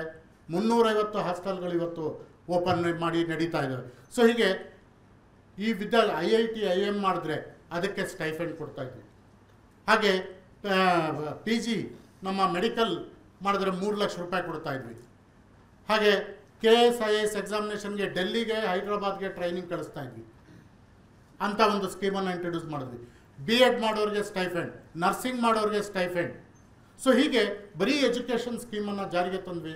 ಸುಮಾರು 1 ಲಕ್ಷ ವಿದ್ಯಾರ್ಥಿಗಳು ಪ್ರತಿ ವರ್ಷ ಆ ಇಲಾಖೆಯಿಂದ ಪ್ರಯೋಜನವನ್ನು ಪಡ್ಕೊಳ್ತಾ ಇದ್ದಾರೆ. ಇನ್ ಅಡಿಷನ್ ಟು ದಟ್ ನಮ್ಮ ಕುಲಪತಿಗಳು ಹೇಳ್ತಾಯಿದ್ರು, ನಮ್ಮ ಮೈನಾರಿಟಿ ಡಿಪಾರ್ಟ್ಮೆಂಟಿಂದ ಈಗ ಟೈಅಪ್ ಮಾಡಿಕೊಂಡು ಆ ಮೈನಾರಿಟಿ ಸ್ಟೂಡೆಂಟ್ಸ್ಗೆ ಈ ವಿಶ್ವವಿದ್ಯಾಲಯದಿಂದ ಫ್ರೀ ಎಜುಕೇಷನನ್ನು ಕೊಡ್ತಾ ಇದ್ದಾರೆ.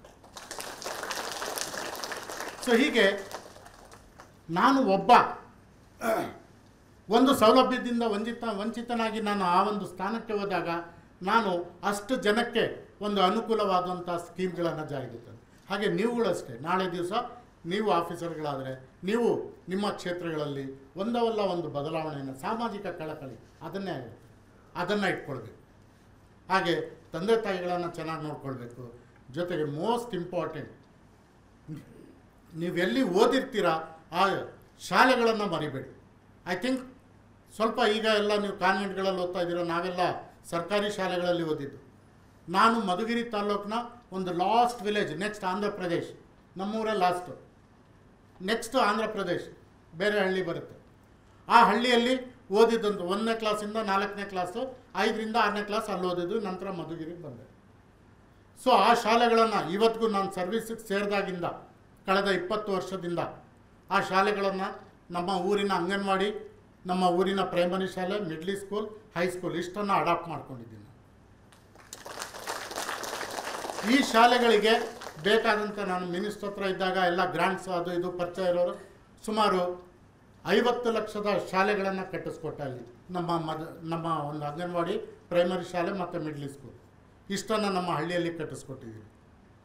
ಸೊ ಹಾಗೆ ನಮ್ಮ ಕಮಿಟ್ಮೆಂಟ್ ಇರಬೇಕು. ಆ ಶಾಲೆಗೆ ಪ್ರತಿ ವರ್ಷ ಸರ್ಕಾರದಿಂದ ಏನೂ ಬೇಕಾಗಿಲ್ಲ, ಎಲ್ಲ ಆ ಮಕ್ಕಳಿಗೆ ಬೇಕಾದಂಥ ಯೂನಿಫಾರ್ಮ್ ಇರ್ಬೋದು, ಅದೇನು ನಮ್ಮ ಜೇಬಿಂದ ಖರ್ಚು ಮಾಡಬೇಕಾಗಿಲ್ಲ. CSR ಹಣ